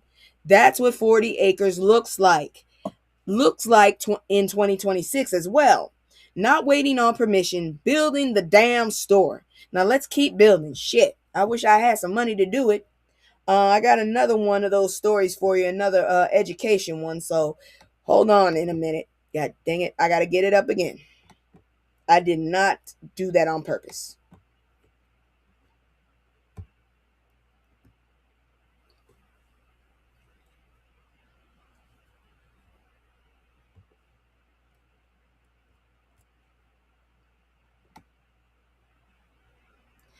All right, so this one's not going to be very long. New York City Public Schools just got a new chancellor, Kamar Samuels, and stepping into the nation's largest school district is like taking the wheels off of a bus. And people are arguing over the route, the gas, and who's allowed to sit in the front. As an op-ed summed it up as sober enthusiasm, like folks aren't naive, but they're hopeful he might actually shake something loose. Samuels is being framed as a seasoned educator and system leader, teacher, principal, district executive with a big focus on multilingual learners, students of color, and kids who tend to get shorted by the system. Chalkbeat notes he's got 2 decades in the work and was picked by Mayor Zoran Mamdani, who highlighted his classroom level understanding appetite for ambiguous change. Hey Terry, how you doing? I don't know. I might actually get into that too. I might actually move to New York one day. I don't know. Closer to whatever. I might get to Canada. Who knows? But here's the real issue. NYC doesn't have one school system. It has two. One where opportunity is abundant, advanced, and classes are selective, programs, enrichment, the whole future leader pipeline. And one where kids are constantly asked to prove, oh, you just got back home? I thought you got home yesterday. I know you tired. Where was I? Pipeline. And one where kids are constantly asked to prove themselves in schools that don't even have the resources to serve them properly. That divide isn't accidental. It's zip code, housing, segregation, and who gets to access what.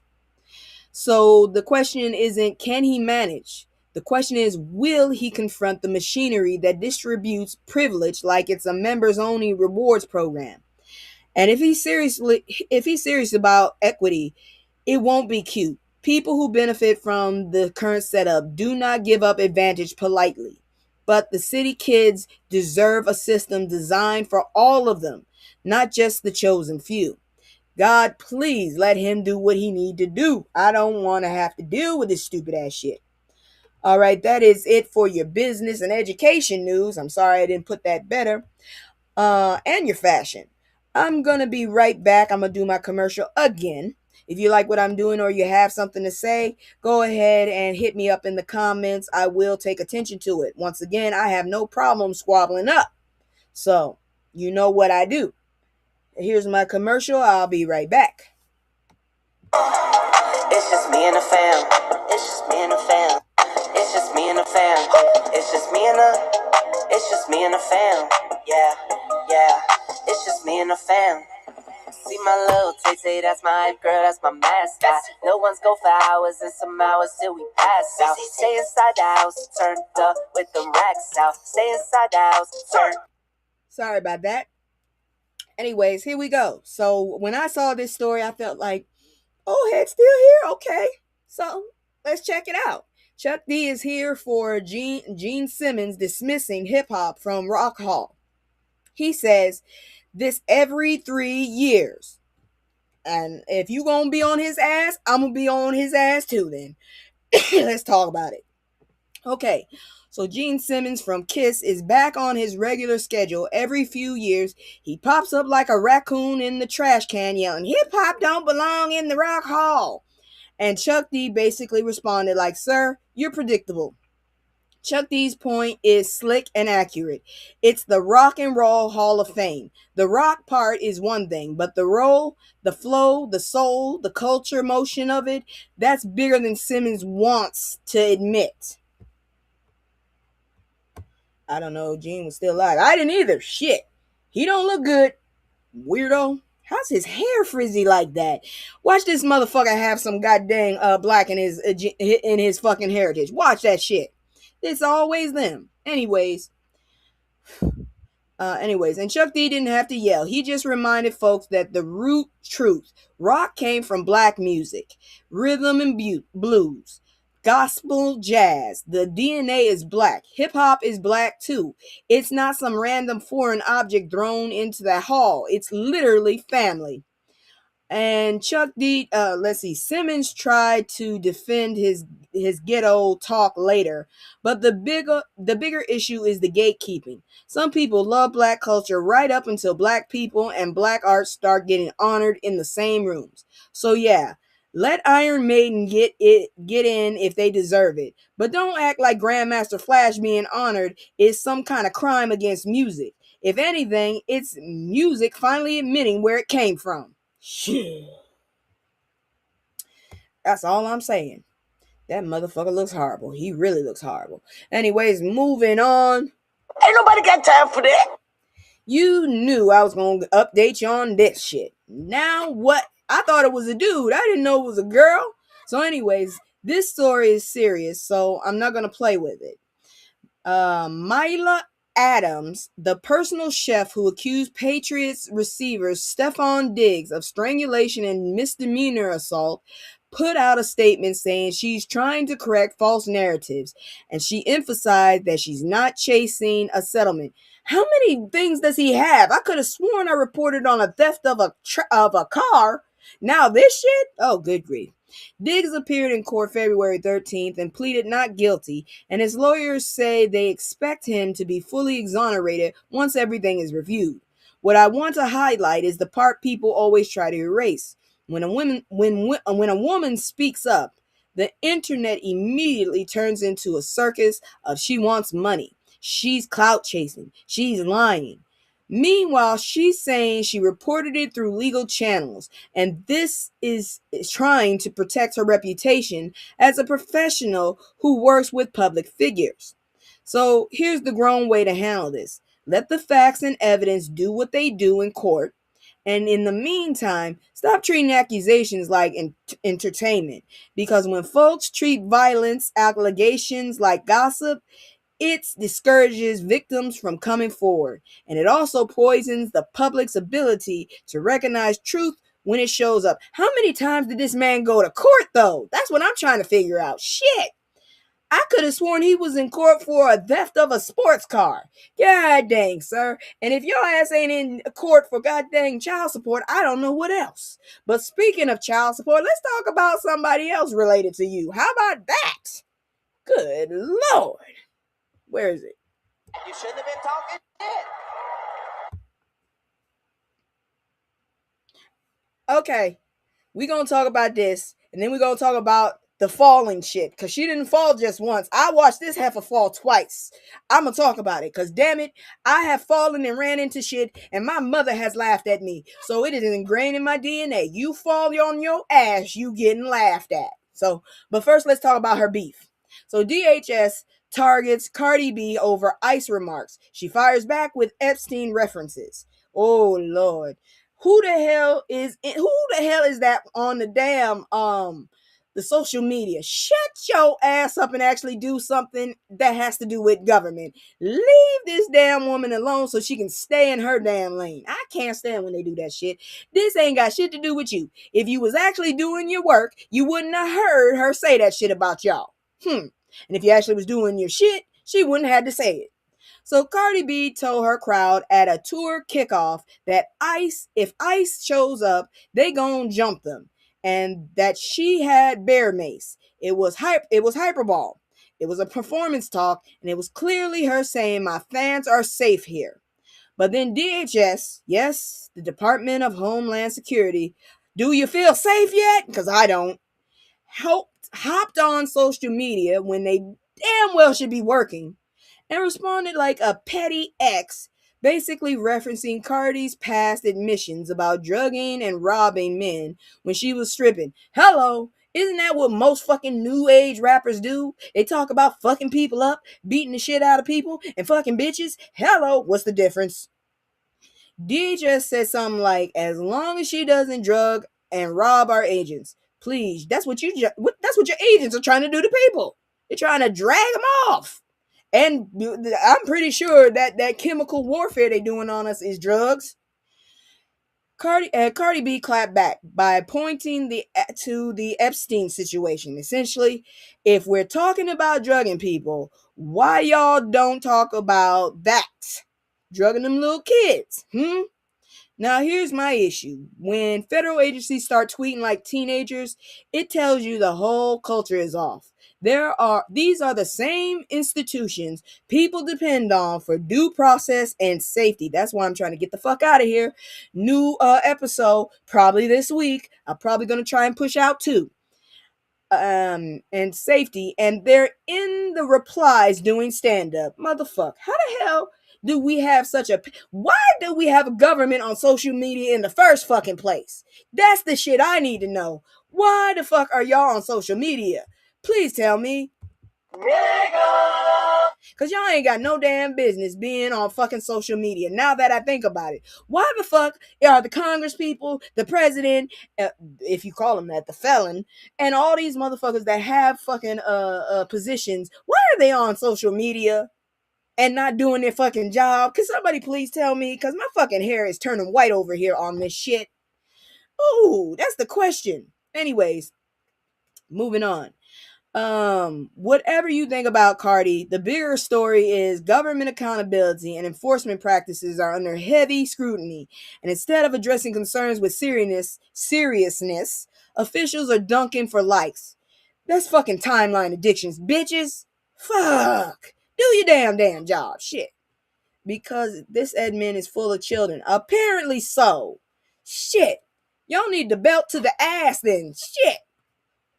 All right, anyways, here comes another fucking update. Where the hell? No, I had another story. Oh, yeah, here it is. Because we gonna stay on Cardi because she did something funny. Moving. Ain't nobody got time for that. That was the government. Cardi B has a laugh after accidentally falling on stage during Little Miss Drama Tour stop in Vegas. Let me explain something right damn now. She fell more than once. She was dancing on a damn robot in that same outfit. She was grinding on a goddamn robot and she fell down and the robot fell on her. She need to stop trying to balance shit. Bitch, you heavy. BBL's way. I just want y'all to know. BBL's way. Okay? And whatever that BBL weighs, that motherfucker is not balancing. You need to put some weight on your fucking chairs and robots, god dang it. I'ma laugh at you. You fell more than once. You've been falling all fucking weekend. That's all I want to say. Now, this is funny because she turned a wipeout into content like a professional. I ain't gonna lie. She switched into grinding and all that other stuff on the ground and made it look professional, but you fell. We all know you fell. Cardi B was performing in Las Vegas on February 13th, Friday the 13th, and leaned back on a chair during Tatiana. Never heard the song. And the chair said, "Not today, sis," and slid out from under her. She hit the floor and kept rapping, didn't miss the verse. Then joked to the sold out crowd that was the government. And online, she kept playing with it, claiming the clip looked like AI. That's peak Cardi, turn embarrassment into brand expansion. Hell, I'm telling you, she didn't miss a beat. That heifer started grinding and twerking and undulating, all that shit. On the floor after she fell her ass on the floor. That was the second time that day. Because if she was in that outfit right there, she fell grinding on a robot. I saw the video. This heifer was falling all over this weekend. Damn. It's better than crying. Anyways, here's why the moment lands. People respect somebody who can fall, laugh, and keep performing. I ain't mad at you. But damn it, I'm going to call out that second fall. Because I fell a lot and people laughed in my ass. So yes, I'm petty like that. Anyways, especially with all the chaos swirling around her online right now. That's resilience with a punchline. Also, let this be a public announcement. If you're gonna do lean back choreography, make sure your furniture has health insurance. Because that damn robot fell right on her ass. And then the chair. God dang it. You need to stop leaning on shit. That's all I gotta say. Stop leaning on shit. Moving on. We got an update. I wish y'all tricked me. I'ma just say these motherfuckers tricked me because I thought they was gonna do something right, and now shit's going all down the. Just look, just fucking look. You'll see what I mean. God dang it, bitch! Are you gonna wait? You shouldn't have been talking shit. Todd Tucker responds to Candy Burris rent-free accusation, says he was removed from home. God dang. Y'all had me thinking y'all was gonna do this shit properly like a mature couple. We wasn't gonna hear shit about this, and look what happened. I ain't mad at her. She's not the first and not the last. I know, but it's still laughing because god dang it, I'm petty. You know how many times I done ran into shit and people laughed at me? I mean blood-related people just laughing their ass off at me. Anyways, let's go on with this one. Hold on, shit. I don't have a story for it. Ah, dang it. Hold on, give me a second here.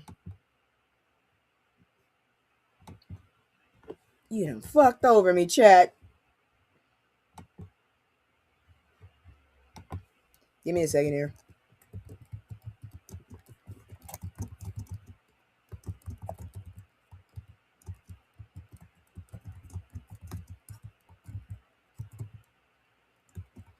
You shouldn't have been talking shit.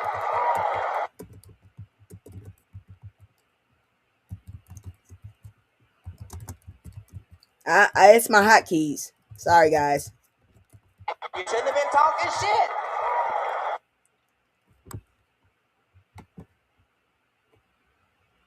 I should have paid attention to that. That was my fault. All right. Now I can do it. Once I get this damn be right back out of here. Get the fuck on. Okay, I'm back. All right, so here we go. Because apparently, I don't know what to tell you. When we talk about black love, black business, and black ownership in entertainment, we have to talk about Candy Burris and Todd Tucker. Hold on. I got to change something.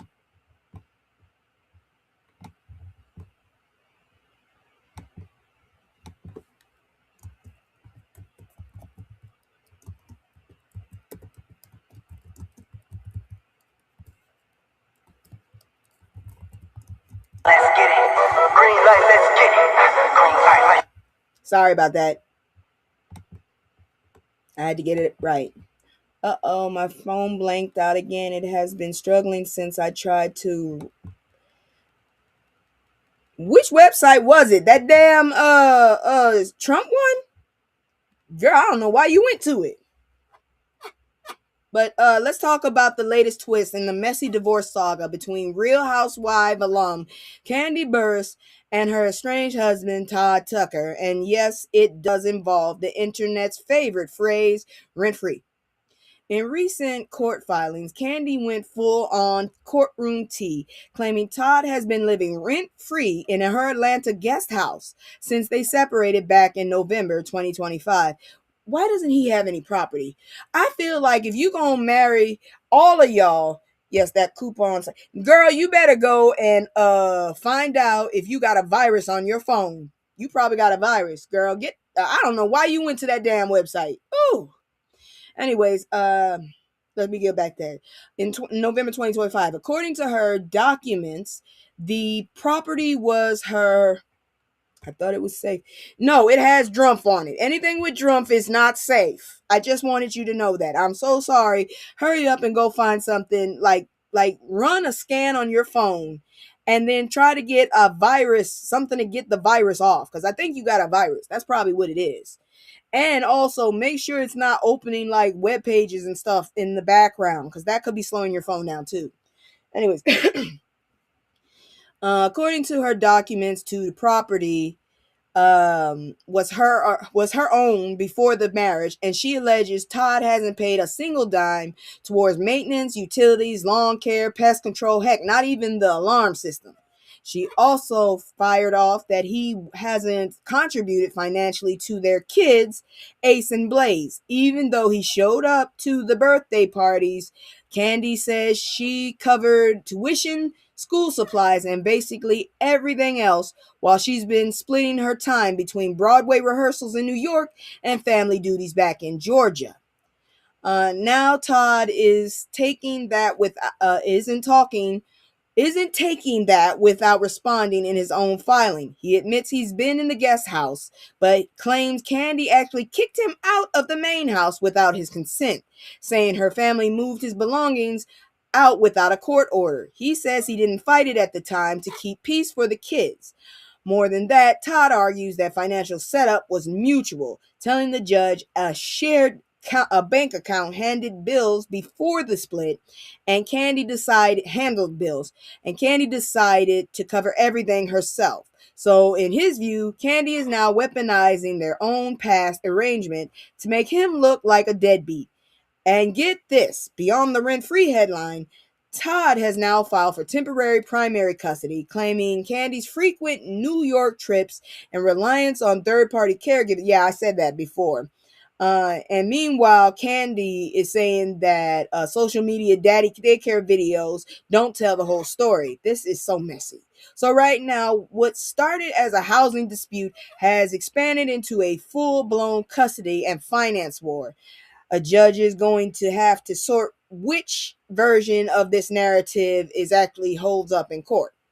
What a mess. Fuck. Moving on, we got a few more stories and then we're almost done. This one I just felt really needed some attention. This is a good one, and it's good to see someone giving back. That's all I can say. It's good to see someone actually doing something for the community. This is celebrity involvement I can get behind because it's not politics, it's education. ASAP Rocky showed up at PS 125 in Harlem, his old neighborhood, for a celebrity substitute episode and had students write lyrics as storytelling. Then they built a song called IDK, inspired by his track Punk Rocky. What mattered wasn't his fame, it was the method. The segment highlighted something educators have been saying for years. If you let kids bring their culture into the classroom, engagement goes up and confidence follows. One student didn't know what to say, so he literally turned into the hook. I don't know, became the creativity. That's good teaching, turning uncertainty into expression instead of shame. And the bigger point is hip hop pedagogy. It's not just a write a rap. It's collaborative learning, call and response, critical thinking, storytelling, and validating lived experience, especially for Black kids who often are forced to code switch their brilliance into silence. I know I was. So yeah, shout out to any teacher using culture as a bridge instead of treating it like a problem. That's it for celebrity news. I hope y'all really liked that one, because yeah, that was one of those stories that we needed, honestly. Now we're about to go ahead and get into health and maybe check out some of these fashions going on real quick before we end the night. All right. So first, let's go and check some medical stuff, shall we? Let's do it. Let's see what's health. Okay. We are at war. So, California pushes to raise medical doula benefit awareness. Now, if y'all don't know, I've already started my hopefully my baby journey. Okay, so hopefully this is actually true, and I'm very interested in getting a doula and maybe having a home birth, because I almost got switched at birth and I don't want to deal with that shit. Okay, I'm not like my mom. I'm made different. I really don't want to start a street fight in maternity ward. I'm just saying. So California has covered doula care under Medi-Cal since 2023, but a lot of eligible pregnant and postpartum people still don't know it exists, which is like having an umbrella in your bag and still getting drenched because nobody told you to open it. Now, California has been selected for the Institute for Medicaid Innovation Doula Learning and Action Collaborative. Basically, a coordinated push to improve awareness and access, especially for families of color. Leaders involved are asking the right questions. Do families know about the benefit? Can they find doulas? Do doulas know how to become providers? Do doctors understand the value? Because it's not enough for a benefit to exist on paper. It has to work in real life. And the reason this matters is outcomes. Doulas provide emotional support, advocacy, and guidance. And research consistently links doula support to better birth experiences and fewer interventions, with special importance to communities facing higher maternal risks.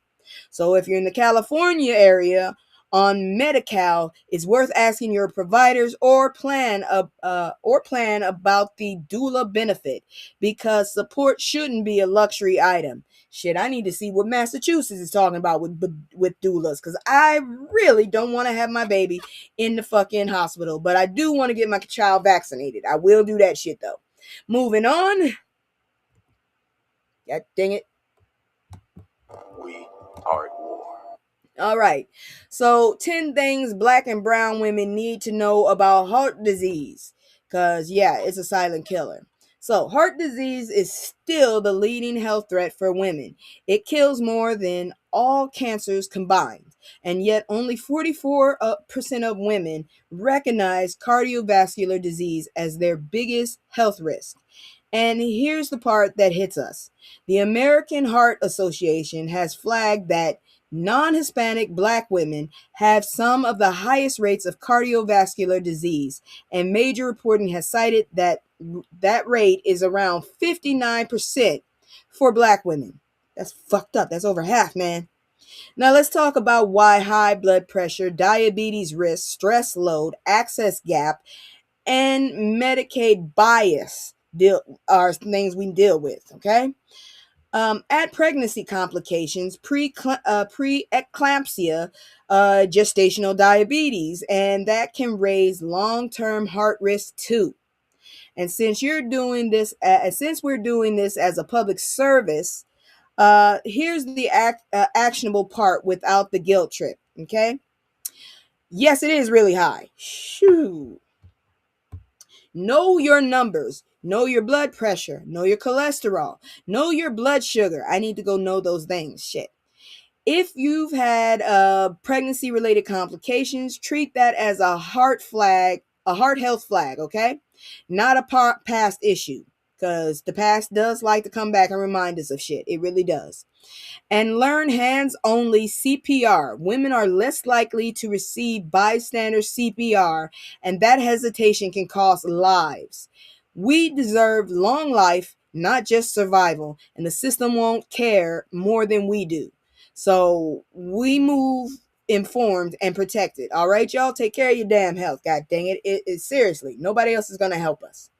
Now, before I get to our palate cleanser, I'm gonna ask this ahead. Is anybody interested in one of the fashion shows that I have? I have 3 of them.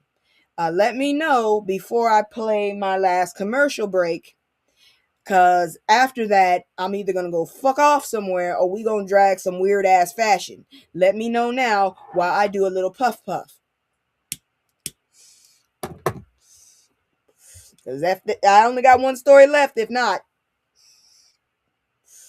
I love the fashion show. Okay, so let's do it. I'm going to go ahead and do my commercial, and when I get back, we going to talk about this palate cleanser, because I'm telling you, these damn animals are up to shit. People don't believe me, but I'm slowly getting evidence. It's just me and the fam. It's just me and the fam. It's just me and the fam. It's just me and the fam. Yeah, yeah. It's just me and the fam. See my little tay-tay, that's my hype girl, that's my mascot. No one's go for hours and some hours till we pass out. Stay inside the house, turned up with them racks out. Stay inside the house, turn. All right. You know we always have our fair share of fun animal stories. Yeah, they're not always in Central Florida, but tonight is. Cars had to move over and make way for a cow on the run in Port Orange today. Several people report videos on their phones, of course, of the cow roaming around Taylor Road near the Publix there, near Williamson. Port Orange police say they eventually tracked the cow down and caught it, wrangled it. Look at this. Western style. We got exclusive video as they did it. Okay, so you can see the man on a horse there, that's a cowboy, with a rope tied to the cow. Another person swooped right in. Another wrapped a rope around it. That's when they were able to, get him back in the truck. Good job, everyone. Glad he wasn't harmed. She wasn't harmed. And the bovine goes to better pastures. Yes. Yes. Yeah. That cow ain't going nowhere but some burgers. And let me go ahead and explain something. I hope that phone stays on. I'm only going to be on for probably another 10 minutes. Anyways, let's talk about that cow. I've been told y'all, the evidence is all in your face, god dang it. One cow in Denmark, she's using tools. She gonna hit us with sticks, okay? The deer that broke into the bank, they gonna hit our financial shit, okay? That damn raccoon that went overseas to Belarus or whatever. That motherfucker, I'm telling you, they all coming together. All these emus getting around, that's distraction. We looking at the damn emus and the orangutan, the orange orangutan in office, right? And we're not paying attention to these other animals. They getting together, they gonna fuck us up. See what that cow just did right there? That motherfucker blocked traffic. He is already starting the infrastructure disruption. I'm telling you, these animals are up to shit.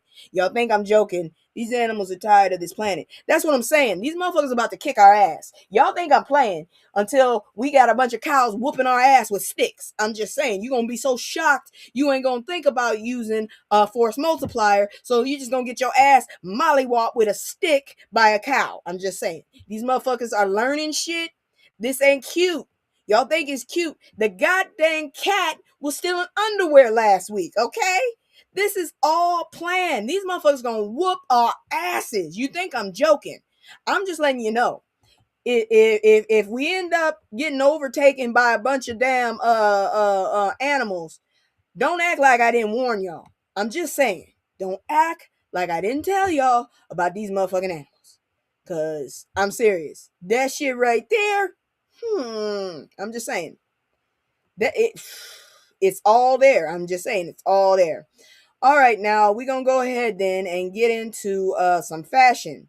This was the fashion during Super Bowl week. I didn't watch it, unfortunately. I personally don't care about it unless somebody invites me to eat. After that, I kind of slack off, and unfortunately, I kind of want to be by myself after that. I like to eat and mind my business. But anyways, I'll be right back. Just give me a second. Where's my little transition so I can show y'all? All right, this is the GQ Bowl, the ultimate Super Bowl fashion show, okay? Come on now. And work, goddamn it. What's going on over there? All right, so the first one we got, let me see if I can get this a little bigger. That damn commercial right there wants to show so damn bad, and I do not want to see it. Anyways, let's see if I can get this a little bigger. I like the hair. That's the best I can say about it. I love the hair. There's something about the hair. Okay, hold on. That's her daughter's, but let's first go back here. I don't understand what's going on with that shoe. I really don't. The shoe is big as hell, and it is not accentuating her leg. Not at all. It makes your leg look even smaller. I hate to say that. I get what you're trying to do. Wait, god dang it, wait. I get what you're trying to do with the business thing, but it's just it's looking this right here is not working for me. Let me see if I can get this smaller then, because this is not, I want y'all to see the fashion, but this right here is pissing me off. Okay, let's just reset that. All right. Put on some glasses if you can't see. I can't get this thing any bigger. Let me try one more time. All right. So, yeah, I see what she's trying to do, but yeah, it's ill-fitted for her, but I like the hair. I can tell you that much. I like the hair. But it's enough for me. Now she brought her daughters, and I don't know what the hell is up with that child's hair. They look gorgeous. That one and the little one were okay. Now I can see more of this outfit, and it's even more of a nah. So there's a skirt and a tie that is untied, and apparently there's a pocket. Yeah, it's too busy for me. And you're wearing a crop top as well, crop top blouse. So I don't know what the fuck's going on. At least your child matches you, even though the tie is too long for the little top she got on. And I do believe we can see her belly, which means that the vest should probably be a little longer, or maybe the waist should be a little higher. I'm not feeling it at all. I'm not feeling it. The baby is gorgeous. The baby is so cute. Okay. I even like the shoes on both children and the socks, but this right here is just not it's not hitting on much. I like that you match though. I do like that you match. I just want to know, does she understand what she's wearing? Do either of those children understand what they're wearing? I just want to know. And how the hell did they make her braids do that? Good grief. Look like she ain't got no neck either. That collar is too high for the baby. So that's gonna be a no for me too. But the baby in the middle, she's doing it, even though that damn purse is almost big as she is. Moving on. So this guy's name is Nat Burleson. He decided he was just going. You know what? The suit is great. From what I can see, I see there's a little pattern inside. At least it's not too damn tight. I wish the pants were a little bigger. Yeah, actually it is tight. Those sleeves right there look like you don't breathe, sir. It's the 3-piece apparently. It's got the little vest inside. And at least it has the crease. But what's up with these damn shoes? I don't understand them shoes. At least I mean they do match, but at first when you look at them you're like, is that a flip-flop? Then you look at it again and no, that's a shoe. But is that Korea on that shoe? Because I don't know what that picture is on the shoe. That's I'm confused with the shoe. The shoe kind of took me. And then, yeah, the light's not great because one of your buttons, I don't know if it's miscolored or if that's just shining from the light. And if it's miscolored, why? I don't understand why. But your hair looks good. You look like you got great. He looks like a Valentine box. God dang, I wasn't gonna say shit like that. Damn you. Or either that or a bottle of ketchup. I'm just saying. All right, so now we have Sauce Gardner and Evan Mack. One, that is a horrible place to put a tattoo on your knee, because I just feel like there are very few moments like this one that are unlike this one that are appropriate for wearing shorts. One, you both look like you're trying to go back to the 80s where you might have been in public schools. His legs are so damn scrawny, especially next to the dude he's sitting next to. And then the shorts. The shorts are fucking me up. And the tattoo on the knee is fucking me up too. Because truly, I feel like you should not be wearing shorts. It's something about men in shorts that just fucks me up. I don't like it. I don't know why it is. The men in shorts fucks me up. I don't know. I don't like it. It's a no for me. All right, now here's Queen Latifah and Ebony Nichols. They're in another. What the hell is this? The theme school or uniform? Is that it? There goes that damn dog purse. Why did they give that baby that purse? All right, they both look like they're in uniforms. She looked like she did something stupid because the way her face is looking like she's pouting. So I see she has a jacket over, another one's wearing it, and there's a slight. Wait a minute, is that a fur coat? That's I guess a lot like a fuzzy coat. I don't know what she's wearing. It looks like she's wearing pants. But is that a skirt with the pants? I don't get it. Nice hair. Shit. I don't know what else to say. Nice hair.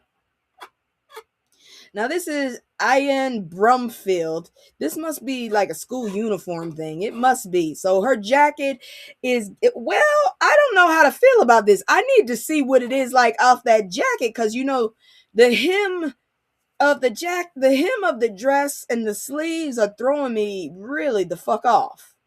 Like, I need to see what is going on under there. Is she a student or is she a headmaster? I don't know. There's so many questions about this style.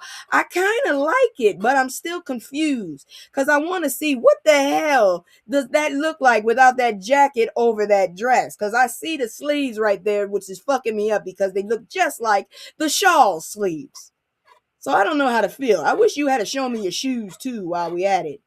Now this is Maya Danielle. She looks like she didn't even care. What's up with all these ties on all those ties? I think it's a theme. I think it's school. They said it's a GQ bowl view, and I guess this is it. She looked like she just didn't give a shit. She looked like she's coming for like soccer. She hasn't done it yet. She's coming for a soccer practice. That's what she looks like she's doing. Why do people feel like they should wear shades when there's all that damn light? Well, no, that actually makes sense. That actually does make sense. When there's all that light, you can't see. She's blinded. Okay, I got it. Okay, Marcus Allen. I don't know who Marcus Allen is, but this is definitely like a school preppy theme. This girl apparently either has a big butt or this was cut like this, because this is how my fucking skirts always look. That's why I wear long ass skirts. A soccer mom, maybe. Again, I feel a way about shorts. These look very tight on this man. He looks uncomfortable, but the smile is huge. That's all I can say about that. Tattoos on the knee again. This dude right here, the shirt is untucked, so I guess these are the rebels. I don't know. She's wearing stilettos and they're pointy. All I can say is, do your feet hurt? Cause my feet hurt for you. Shit. But yeah, what school is this supposed to be? I don't know. But okay, this is GQ, I guess. I ain't wearing this shit. If this is the new style, I ain't wearing it. All right, this is Victor Cruz. These better not be shorts. I think they are shorts, just the way that it's sitting on him. I don't like the pose he got. He looks like he did something. He looks like he did something stupid. Like he did something stupid and he's about to get detention. That's what he looked like. Maybe that's what he was going for. Just the way the clothes are fitting on him just makes me say, what the fuck? Anyways, now here's Queen Latifah and Victor Cruz. We already talked about it. No explanations have been given for either outfits. This dude over here photobombed, and this dude looked like he didn't take a shower that damn day. I'm just saying, look at this shit right here. It looked like he need to take a shower. He looks like he smells. That's all I can say. But they got huge smiles. He look like he done got hit on the head. What is this? I don't know. I'm always gonna point it out. So somebody's name is Wisdom, and the other person's name is Vinny Hacker. So Wisdom K and Vinny Hacker. Boy, is that guy pale, wearing shorts again. Oh my lord! And there's another dude in the back with the scrawny ass legs. Damn, your legs are scrawny. You got something in your pocket. That tells me the shorts are too damn big. I mean short, because I can tell what's in your pocket. He didn't look like he took a shower. He did not. This looks all right, but I would hate to see that shawl because this, yeah, that's too busy for me. And then this, and this too much. This dude, yeah, this fashion show has officially made me hate men in shorts. I officially hate men in shorts now. I never knew I had a feeling on that, but this person's name is Kitty Cash. She ain't got no shirt and she ain't got no titties either because I can see her ribs right here. So that's how she's getting away with this, because had she had boobs, you would have seen something right here. The head, that matches, so that's cute. I guess it's supposed to be a lunchbox, but oh, okay, he. It's supposed to be cute because she's a schoolgirl. Did anybody notice that skirt ain't ironed? I can only see wrinkles.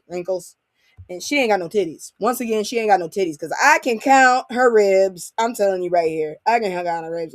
1, 2, 3, 4, 5, 6, 7. There's 7 ribs that I can see. And she's standing weird. Oh my God. This is a fashionless show. I don't know. I think the whole theme, gray looks like the theme color. It's the theme color, but I think it's school. School? I think it's school.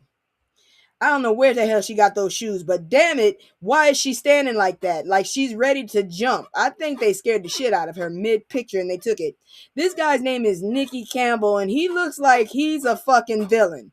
Out of everybody, this motherfucker looks like he's the dude that came out of a white van, because he definitely doesn't belong there. Either that or he's some really big ass bad guy and he's coming to pick up his rich ass kid who's a brat. That's what he looks like.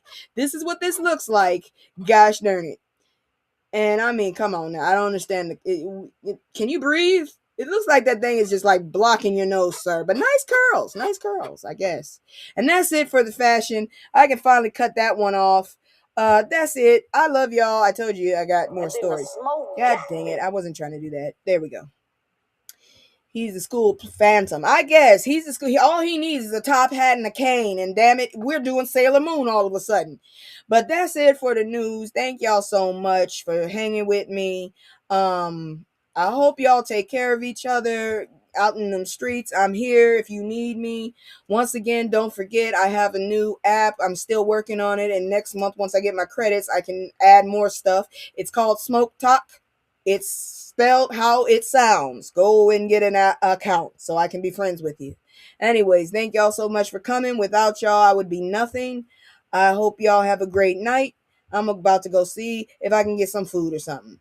Love y'all. Mwah. Bye bye. Where the hell's my outro? There you go. I can't stay. God dang it, you made me stop that in the middle. God dang it. School's going fine. Stop asking questions right when I'm closing. Damn it, got me all scared. I had to close everything. School's going fine. Thank you for asking. You threw me way off, Joker. God dang, Joker. I can't stay. No, I always gotta go.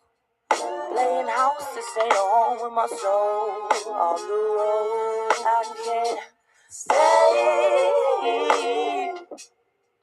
No, I always gotta go. Playing house, this ain't a home with my soul. On the road.